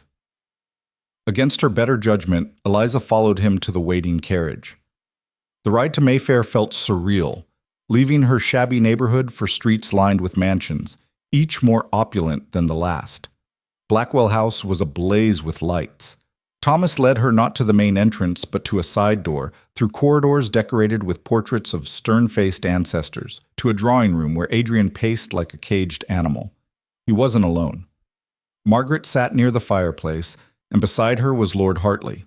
Several other people Eliza didn't recognize occupied the room's other chairs. "Eliza." Adrian crossed to her immediately. "Thank you for coming. We've been strategizing." "Strategizing?" "Counterattack," Margaret said crisply. "Catherine made her move. Now we make ours." "I don't understand." Lord Hartley stood, gesturing to the assembled group. "Miss Thornfield, allow me to introduce some of London's more progressive thinkers. We've been waiting for an opportunity to challenge the old guard's stranglehold on society. Your situation provides exactly that." A middle-aged woman in elegant but understated dress spoke up. "I'm Lady Elizabeth Ashford. I run a school for young women, teaching them not just embroidery and French, but mathematics, sciences, philosophy, skills that actually matter. Your father and I corresponded extensively about educational reform." "And I'm Robert Chen," a younger man added. "My family is from trade, scandalously wealthy, but no title. I've been frozen out of society despite having more money than half the aristocrats in London. I have resources, Miss Thornfield, and I have motivation to see the current system challenged." One by one, they introduced themselves. A progressive member of parliament, a newspaper editor sympathetic to reform, a wealthy widow who'd been ostracized for speaking out against restrictive social norms. Each had their own grievances with the rigid class structure, their own reasons for wanting change. "We're proposing," Adrian said, "that we fight back, not just against Catherine's personal vendetta, but against the entire system that gave her the power to destroy you in the first place." "How?" Eliza's head was spinning. Margaret smiled. "By making you visible, by making your story public, by showing London exactly what their precious social rules actually accomplish. The destruction of intelligent, capable people for no reason except that they were born without titles." "The newspaper has agreed to run a series," the editor said. "Not gossip, real journalism. About class barriers, about merit versus birth, about the waste of human potential. With your permission, we'd like to feature your story." "My story?" "Educated daughter of a respected teacher, reduced to poverty after family tragedy, working honestly to survive, then systematically destroyed for the crime of being seen with a duke." Hartley's voice was passionate. "It's exactly the kind of narrative that will resonate with the public. The middle classes already resent the aristocracy's power. The working classes have always known the system is rigged against them. Your story could catalyze real conversation about change." Eliza looked around the room, seeing the hope and determination on each face. They wanted to use her, not maliciously, but strategically, to make her a symbol of something larger. "And what if I refuse?" she asked quietly. Adrian stepped closer. "Then we support you anyway. Help you find new housing, new employment, whether. Catherine's campaign as best we can. This isn't conditional, Eliza. These people are here because they believe in reform. I brought them together because I thought you might want allies in this fight, but the choice is yours. If I agree, if I let you tell my story publicly, what happens?" "You become a symbol," Margaret said bluntly. "For better or worse, you'll have supporters and enemies, platform and scrutiny. The old guard will hate you even more, but the reformers will rally behind you. It's a risk." "Everything about this is a risk," Eliza said. She thought about Catherine's letter, about losing her job in her room, about the systematic exclusion Margaret had warned her about. "They're already destroying me. At least this way, maybe it means something." Adrian's expression blazed with pride and something deeper. "You're certain?" "No, but I'm doing it anyway." She turned to address the room. "What do you need from me?" The editor pulled out a notebook. Your story, all of it. Your father's work, your education, what happened after your parents died, how you've survived, what Catherine threatened you with. The truth, Miss Thornfield, that's the most powerful weapon we have. They talked for 3 hours. Eliza told them everything. The fever that took her parents, the village that had nothing left for her, the journey to London with borrowed coins, the boarding house, the mending work, the constant calculation of how to survive another week. Lord Hartley's face grew progressively grimmer as she described her father's wasted brilliance, his ideas for educational reform that had died with him because he lacked the social standing to be heard. "This is criminal," Lady Ashford said when Eliza finished. "Your father's mind could have revolutionized education in this country, but because he was born without a title, his work was dismissed. It's exactly the kind of waste our system perpetuates daily. And now his daughter, equally intelligent, equally capable, is being crushed for daring to accept the invitation of a duke." The Parliament member shook his head. "It's indefensible. We can work with this." They laid out a strategy. The newspaper series would run over 2 weeks, building public sympathy and outrage. Meanwhile, Robert Chen would use his trading connections to ensure Eliza had employment that Catherine couldn't touch, work with merchant families who operated outside aristocratic approval. Lady Ashford offered housing at her school, where Eliza could teach as well as continue her own education. "It won't stop the scandal," Margaret cautioned. "If anything, it might intensify it in the short term. The old families will see this as a direct attack on their authority." "Good," Adrian said flatly. "Let them. I'm done pretending their authority is legitimate." When the meeting finally ended near midnight, Adrian walked Eliza to the carriage. Thomas had been dismissed, leaving them alone in the lamp-lit courtyard. "Are you all right?" Adrian asked. "I just agreed to become a public symbol of class warfare. I think all right might be optimistic." He smiled. "Fair point. But Eliza, what you did in there, the courage it took to share your story, to commit to this fight. I didn't have much choice. You had every choice. You could have walked away, could have let us fight this battle while you tried to rebuild quietly somewhere else. But you didn't. You chose to stand and fight." He caught her hands. "You're remarkable." "I'm terrified." "So am I." His honesty surprised her. "I've never gone against my family, my advisors, my entire class like this. I don't know what's going to happen, but I know I'm not doing it alone. We're in this together." "Together?" Eliza echoed. The word felt weighty with promise and danger in equal measure. The first article ran 3 days later. Eliza read it in Lady Ashford's sitting room, her hands shaking slightly as she scanned the prose. The editor had done exactly what he'd promised.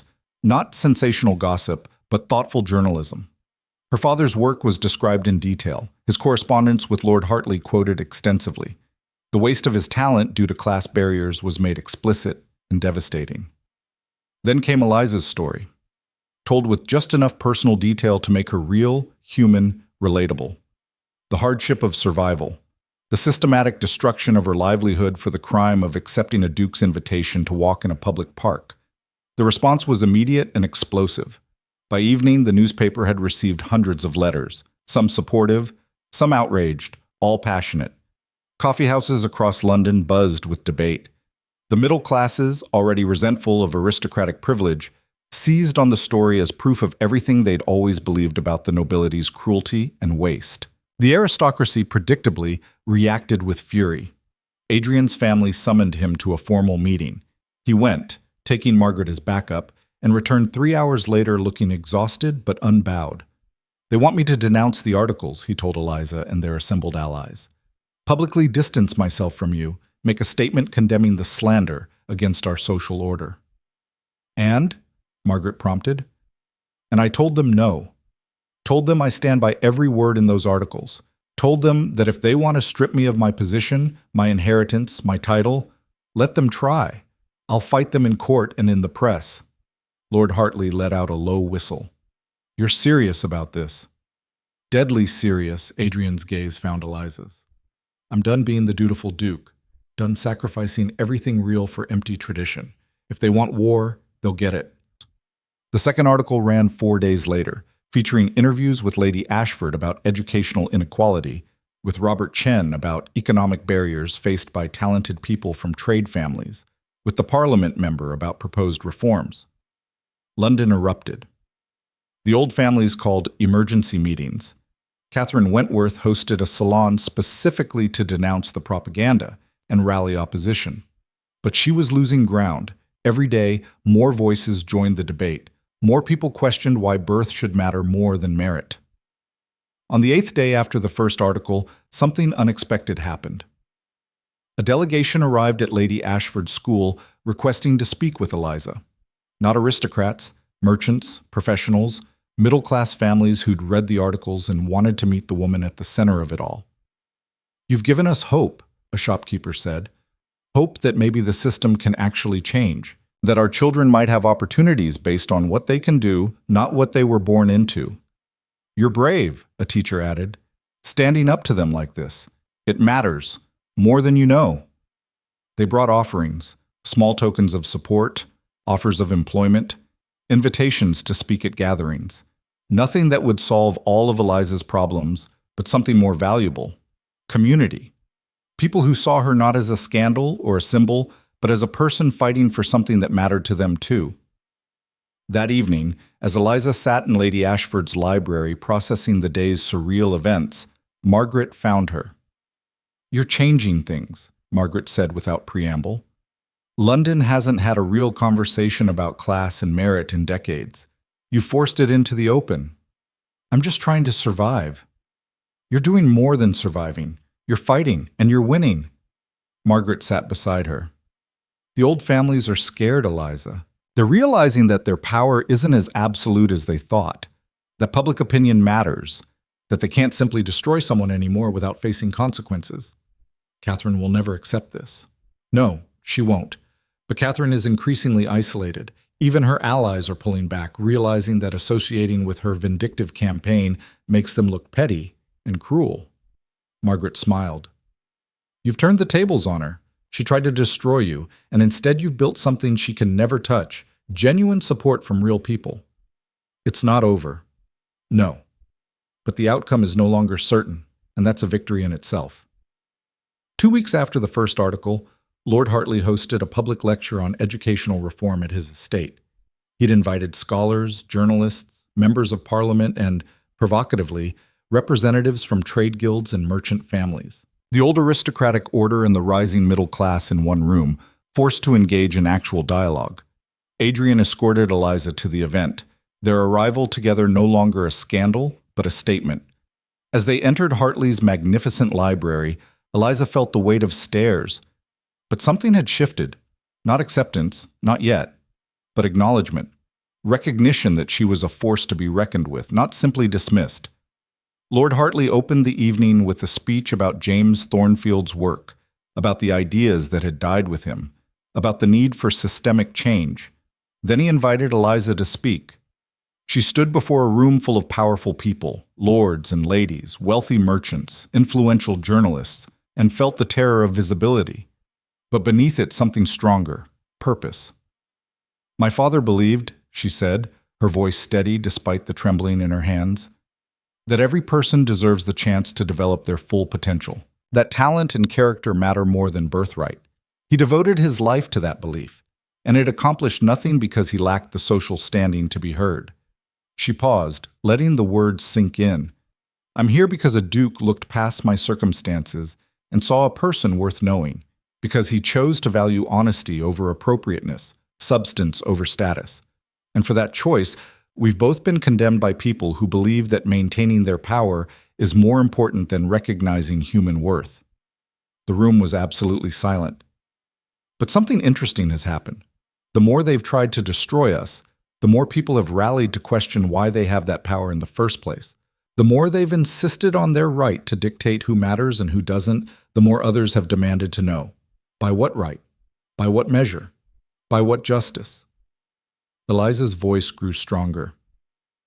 "I don't know if I can change this system. I don't know if anyone can. But I know that staying silent, accepting their verdict, letting them decide my worth, that accomplishes nothing. So I'm here, speaking, fighting, refusing to disappear quietly just because they demand it." She met the eyes of various nobles in the crowd, some hostile, some thoughtful, some openly supportive. My father taught me that the fight for what's right is always worth having, even when victory is uncertain. So I'm having it. We're having it. And we won't stop until this system that crushes talent, wastes potential, and destroys lives for the sake of maintaining outdated hierarchies, until that system is changed, or until it destroys us trying. She sat down to thunderous applause from half the room and stony silence from the other half. But even in the silence, she saw something new. Uncertainty. Doubt. The first cracks in absolute certainty. Adrian reached for her hand beneath the table, his grip fierce and proud. The evening devolved into passionate debate, some defending tradition, others demanding reform, most somewhere in between. But they were talking, engaging, questioning assumptions that had gone unquestioned for generations. As the event ended and people began to depart, a young woman approached Eliza, perhaps 20, dressed in fine clothing but with an earnest expression. "Miss Thornfield? I'm Sophie Hartley, Lord Hartley's granddaughter. It's nice to meet you. I just wanted to say thank you for being brave enough to do this. I've been engaged to Lord Westbrook for 2 years, and I've been miserable because he's cruel and dismissive and I'm just a piece in his social climbing, but I never thought I could refuse, that I had any choice." Sophie's eyes were bright with unshed tears. "Watching you fight back, it's made me realize that maybe I do. Maybe we all do." She walked away before Eliza could respond, leaving her standing in Lord Hartley's library with the weight of unintended consequences settling on her shoulders. "You're changing more than society," Adrian said quietly beside her. "You're changing individual lives, giving people permission to want more, to demand better. I never meant to be inspirational. The best inspiration rarely is." He pulled her close. "You're magnificent, you know that?" Eliza leaned into him, feeling the exhaustion of the evening wash over her. "I'm tired." "I know, but we're winning, Eliza. Slowly, against enormous resistance, at great cost. But we're winning." She looked around the library at the people still clustered in intense conversation, at the old order and new ideas colliding in real time. Maybe Adrian was right. Maybe they were winning. Or maybe they were just surviving long enough to keep fighting. Either way, Eliza thought as they left Hartley's estate under a sky full of stars, she was done being invisible, done being voiceless, done accepting that her worth was determined by circumstances of birth rather than content of character. The storm had come. They'd weathered it. And now, finally, they were learning to dance in the rain. The storm had come. They'd weathered it. And now, finally, they were learning to dance in the rain. But Catherine Wentworth had one final card to play. The summons arrived on a cold March morning, delivered by a royal courier in full regalia. Lady Ashford brought it to Eliza's room, her face grave. "The Queen wants to see you," she said, handing over the heavy envelope with its official seal. "Both of you, you and Adrian, tomorrow at noon." Eliza's hands went numb. "The Queen?" "Her Majesty has apparently been following the debate your articles sparked. She's requested a private audience." Lady Ashford's expression was unreadable. "This could go either way, Eliza. The Crown could condemn you publicly, validate everything Catherine's been saying, or the Queen could surprise us all. She's known for being more pragmatic than her advisors like. But it's a gamble." Adrian arrived within the hour, having received his own summons. They sat in Lady Ashford's drawing room, the royal invitation between them like a live grenade. "We don't have to go," Adrian said, though his tone suggested he knew they did. "We could refuse, leave London entirely, start over somewhere else." "And prove Catherine right? That we were always just running, always hiding?" Eliza shook her head. "No. If the Queen wants to judge us, let her. At least we'll face it standing up." Adrian's smile was fierce and proud. "Together?" "Always." They arrived at the palace the next day in borrowed finery.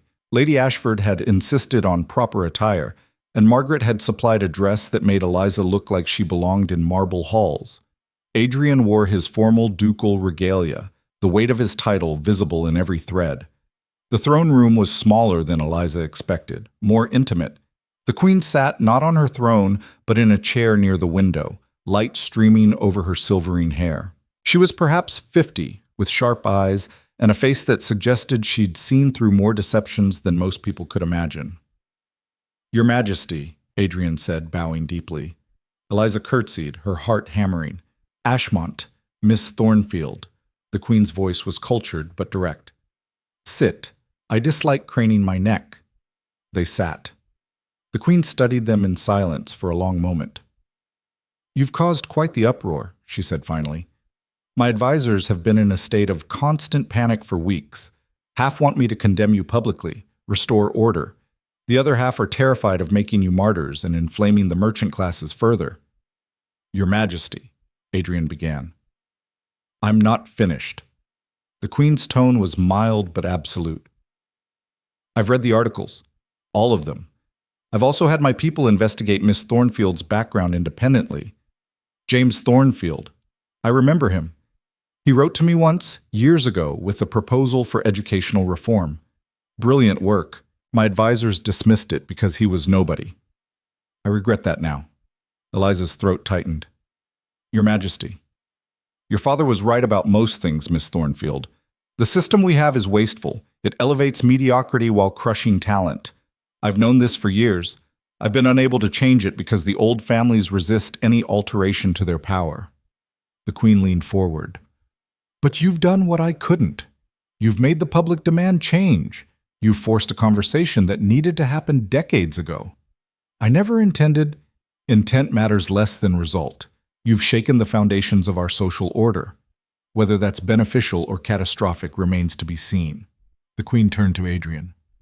"And you, Ashmont, you've abandoned every expectation of your position for this woman. Your advisors claim you've gone mad. Your family wants you declared incompetent. Even some of your allies question your judgment." "I don't care what they think," Adrian said flatly. "I love her. That's all that matters." The words hung in the air, the first time he'd said them aloud, the first time Eliza had heard them. Her breath caught. The Queen's expression softened almost imperceptibly. "Love, how quaint, and how remarkably dangerous." She stood, and they immediately rose with her. "I'm going to tell you something very few people know. When I was 17, I loved a man, a composer, brilliant, passionate, completely unsuitable. My parents forbade it. I obeyed. I married who I was told to marry, produced heirs, fulfilled my duty, and I've regretted it every day for 33 years. She walked to the window, looking out over the palace gardens. "I won't make that mistake again. Not for others, and not by endorsing a system that demands it." She turned back to them. "I'm going to do something unprecedented, Miss Thornfield. I'm going to recognize you." Eliza felt the floor tilt. "Your Majesty?" "Not with a title. That would cause riots. But with a position. I'm establishing a royal commission on educational reform, and I'm appointing you to it. You'll work directly with Parliament to implement your father's ideas. You'll have resources, authority, and my explicit backing." "I don't understand. I'm making you untouchable," the Queen said bluntly. "Anyone who attacks you attacks a crown appointee. Anyone who tries to destroy your reputation questions my judgment. It's not perfect protection, but it's substantial." Adrian's voice was careful. "And the cost, Your Majesty?" "The cost is that you both behave impeccably from this moment forward. No more public confrontations. No more newspaper wars. You'll marry, quietly, properly, with enough decorum to satisfy the old families even as they choke on it. And you'll use the platform I'm giving you to actually change things, not just rail against them." Eliza's mind reeled. "You want us to marry?" "I want you to stop giving ammunition to people like Catherine Wentworth. Marry. Make it respectable. Then do the real work of reform from a position of legitimacy." The Queen's smile was sharp. "Consider it a strategic retreat that happens to involve cake and a ceremony." Adrian looked at Eliza, question and hope warring in his eyes. She thought about the doorway where they'd met, about truth and honesty, and the improbable journey from that rainy afternoon to this marble room. "Yes," she said. "Yes, we'll marry." The Queen nodded, satisfied. "Excellent. I'll have my secretary coordinate with Lady Margaret. She strikes me as the sort who can organize a wedding that satisfies society while maintaining your dignity. You have 1 month. After that, the announcement of the Royal Commission will be made, and your real work begins. She moved toward the door, then paused. One more thing. Catherine Wentworth has been spreading lies about you, Miss Thornfield. Vicious ones. She's crossed the line from social maneuvering to actual slander. I'm having charges prepared. She'll face consequences for what she's done. Your Majesty, that's not necessary. It's entirely necessary. She tried to destroy you for personal vendetta, using methods that undermine the rule of law. If the nobility can ruin people with impunity, we're no better than tyrants. She'll answer for it. The Queen's expression was steel. Besides, I dislike bullies. Always have. She swept from the room, leaving them alone with the weight of what had just happened. Adrian turned to Eliza, his face a mixture of joy and disbelief. Did the Queen of England just order us to get married? I think she did. Eliza started laughing, partly hysteria, partly genuine mirth. We just got a royal command to marry and reform the education system. Is that a yes? Adrian caught her hands. Because I know this isn't how I meant to ask, and the Queen sort of hijacked the moment, but Eliza, will you marry me? Not because royalty ordered it, but because I love you? Because you're the bravest, most remarkable person I've ever met? Because I want to spend the rest of my life standing beside you while you change the world? Eliza looked at this man who'd given up everything for her, who'd faced down his entire class, who'd declared his love in front of the Queen herself. Yes, she said. Yes, I'll marry you. He kissed her then, in the palace's private receiving room, with sunlight streaming through windows and the future suddenly bright with impossible possibilities. The month that followed was chaos organized by Margaret's iron will. The wedding would be small but perfect, held at Adrian's family chapel with only close allies present. No grand society spectacle, but enough formality to satisfy convention. Catherine Wentworth, meanwhile, discovered that the Crown's displeasure was not something wealth or connections could deflect. Charges of criminal slander were filed. Her allies abandoned her in droves, terrified of association. By the time Eliza's wedding day arrived, Catherine had retreated to her country estate in disgrace, her power shattered, her reputation in ruins. I almost feel sorry for her, Eliza said as Margaret helped her into her wedding dress, simple ivory silk that made her look ethereal. Don't, Margaret said firmly. She tried to destroy you for sport. She deserves everything she's gotten. But she was trapped too, wasn't she? By the same system. Raised to believe her worth came from making the right match, gaining the right position. When I threatened that, she lashed out because she had nothing else. Margaret was quiet for a moment. You're more generous than I would be, but perhaps you're right. The system damages everyone it touches, even those at the top. The chapel was filled with unexpected faces when Eliza arrived. Lord Hartley sat in the front row, beaming. Lady Ashford dabbed at tears with a handkerchief. Robert Chen and his family occupied an entire pew.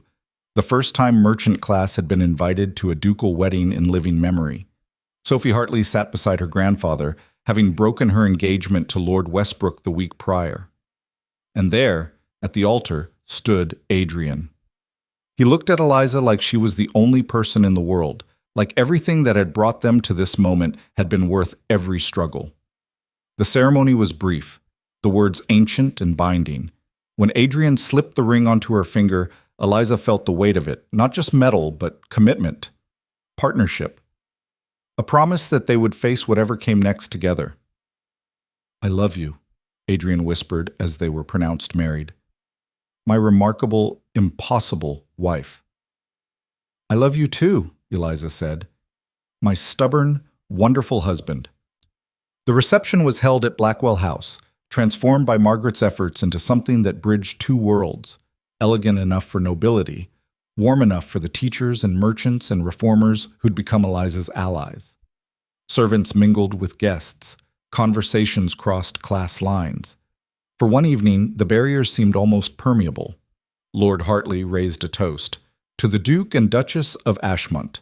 May they continue to shake things up and remind us all that courage and conviction matter more than comfort and convention. To change, Robert Chen added, raising his glass higher, and to the people brave enough to demand it. Later, as the evening wound down and guests began to depart, Sophie Hartley approached Eliza. Thank you, she said quietly, for showing me it was possible to choose differently. I'm going to university now. My grandfather's arranging it. I'm going to study law and help other women escape marriages they don't want. You're going to be brilliant, Eliza said, meaning it, because you were first. Sophie squeezed her hand. You changed everything. One by one, people came to offer similar sentiments. The teacher who'd been inspired to start a school for working-class children. The merchant's daughter who'd decided to enter her father's business instead of marrying for status. The young lord who'd begun questioning his own assumptions about class and worth. You've started something, Adrian said as they watched the last guests leave. A ripple that's going to spread farther than either of us can predict. That terrifies me, Eliza admitted. Good. It should.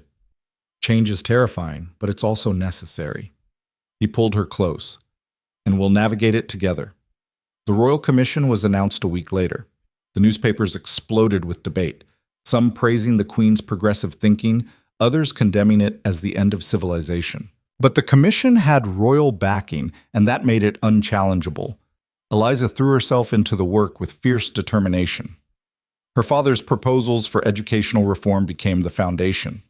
Access to quality education regardless of class. Curriculum focused on practical skills alongside classical learning. Teacher training that valued competence over breeding. It was slow, grinding work. The old families resisted every change. Bureaucracy moved like cold honey. But bit by bit, progress happened. The first school opened 6 months after the wedding, funded by Robert Chen and his merchant allies, staffed by teachers Lady Ashford had trained, open to any child regardless of family background. Adrian used his position in Parliament to push through supporting legislation. His former allies shunned him, but new ones emerged. Progressive lords, ambitious merchants, intellectuals who'd been waiting for someone with power to champion reform. Together, they built something new from the ruins of what had been. 3 years passed. Eliza stood in the original boarding house neighborhood where she'd lived before everything changed. The building was still there, still shabby, still housing women who worked for pennies and counted every coin. But across the street stood something new, a school. The Thornfield Academy for Young Women, funded by the Crown and private donors, offering free education in sciences, mathematics, languages, and practical skills. Mrs. Pemberton's daughter was one of the first students. Never thought I'd see the day, Mrs. Pemberton said, standing beside Eliza as they watched girls stream into the building. A proper school, for girls like her, like you used to be. Like I still am, Eliza corrected gently. I haven't forgotten where I came from. No, but you've gone somewhere remarkable. Mrs. Pemberton's voice was thick with emotion. Your parents would be so proud. The words hit harder than Eliza expected. She thought about her father's dreams, her mother's quiet support, the life they'd envisioned for their daughter before fever stole them away. I hope so, she whispered. Adrian appeared beside her, carrying their daughter, 8 months old with her father's gray eyes and her mother's fierce expression. Margaret followed, entertaining Eliza's students with stories about defying social convention in her youth. Ready? Adrian asked. Almost. Eliza looked at the school, at the girls learning things her father had championed, at the future taking shape in classrooms and conversations. I just need a moment. She walked to the old stone doorway where it had all begun. Someone had cleaned it recently, probably the city, finally attending to forgotten spaces. But it was still the same doorway, the same shelter from storms. Eliza traced her fingers along the ancient wood, remembering rain and honesty and a stranger who'd become her entire world. Thank you, she whispered to the memory of that moment, for everything. The rain had started falling again, light, misty, familiar. Eliza stood in the doorway one last time, no longer a lost seamstress, but a duchess and crown commissioner and mother and reformer. But also still herself. Still the girl who'd spoken truth to a stranger. Still the woman who'd refused to break when the world tried to crush her. Eliza, Adrian called from the carriage, we'll be late for the Parliament vote. She smiled. Today they were voting on expanded educational funding. Tomorrow, new legislation about worker protections. Next week, a proposal for merit-based civil service examinations. The fight wasn't over. It would never be over, not really. but it was a fight worth having. Eliza left the doorway and walked toward her family, toward her work, toward the future they were building, one difficult choice at a time. The old families still whispered about the scandalous duchess, the former seamstress who'd corrupted a duke and undermined the social order. Let them whisper. Their certainty was crumbling, and they knew it. A new generation was rising, one that valued merit over birth, character over breeding, honest effort over inherited advantage. It would take decades to fully transform, and there would be setbacks and resistance. But change had begun, and it was irreversible. 5 years later, Eliza stood in Parliament's visitor gallery, watching her husband deliver a speech about expanding voting rights beyond property owners. Their daughter played quietly beside her, old enough now to understand that her parents were doing something important, too young to grasp the magnitude. In the streets below, people gathered to hear the debate broadcast through open windows. Merchants and laborers, teachers and shopkeepers, people who'd never before had voices in their own governance. Sophie Hartley sat beside Eliza, now a qualified solicitor helping women escape abusive marriages. Lady Ashford's school had expanded to 5 locations. Robert Chen had funded 3 more. The ripples had become waves. "Do you ever regret it?" Sophie asked quietly. "The comfortable life you could have had if you'd just stayed invisible?" Eliza looked at her daughter, at her husband speaking truth to power, at the crowd below demanding to be heard. She thought about the doorway and the rain and the choice she'd made to take a stranger's hand. "Not for a single moment," she said. That evening, back at Blackwell House, Eliza found Adrian in his study. He looked tired but satisfied. The vote had passed, narrowly, but it had passed. "We did it," he said, pulling her close. "You did it. I just watched." "Liar. You wrote half that speech." He kissed her forehead. "We're a team. Always have been." Their daughter burst in, chased by Margaret, who'd been watching her. "Mama, Aunt Margaret says the Queen might visit next month." "Did she now?" Eliza scooped up the giggling child. "And what shall we serve Her Majesty? Cake? Tea?" "Revolution," Margaret said dryly. "At this point, I think she expects it from this household." They laughed, all of them together, in this house that had once represented everything rigid and exclusive, now filled with love and laughter and plans for change. Later, after their daughter was asleep and Margaret had retired, Adrian and Eliza stood at the window looking out over London's glittering lights. "Do you remember what I said in the doorway?" Adrian asked. "That first day?" "You said a lot of things. I said you were someone who wouldn't break, that you were real in a world of illusions." He turned her to face him. "I was right. But I didn't know half of it. I didn't know you'd shake the foundations of our entire society, that you'd force England to question assumptions it had held for centuries, that you'd be magnificent." Eliza felt tears prick her eyes. "I was just trying to survive." "You did more than survive. You transformed, and you transformed everything around you in the process." His voice was rough with emotion. "I'm so proud to be your husband, so grateful you took a chance on a stranger in a storm." "Best decision I ever made," Eliza said, "even when it was terrifying, even when it seemed impossible, even when the entire world said it was madness." "Especially then," Adrian agreed. They stood together in the window, watching rain begin to fall over London.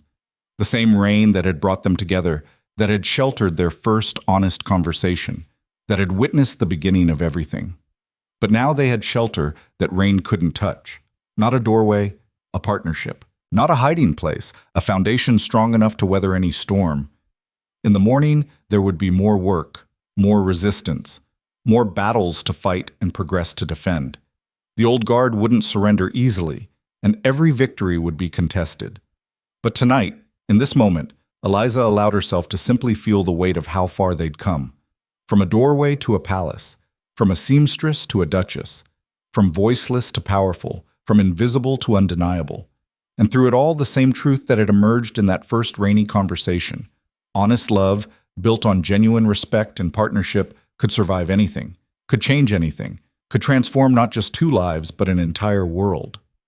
The rain continued to fall, washing London's streets clean, promising renewal and growth.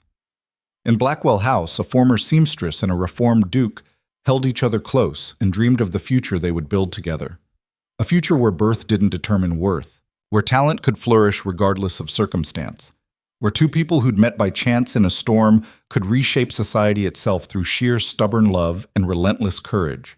The storm had come and gone and come again. But they'd learned to dance in the rain, to find shelter in each other, to build something beautiful from the wreckage of outdated systems. And in that doorway where it all began, rain fell on empty stones, washing away the past and making room for whatever came next. The battle wasn't over, the fight would continue. But it was a fight worth having, and they would have it together, always together, until the very end.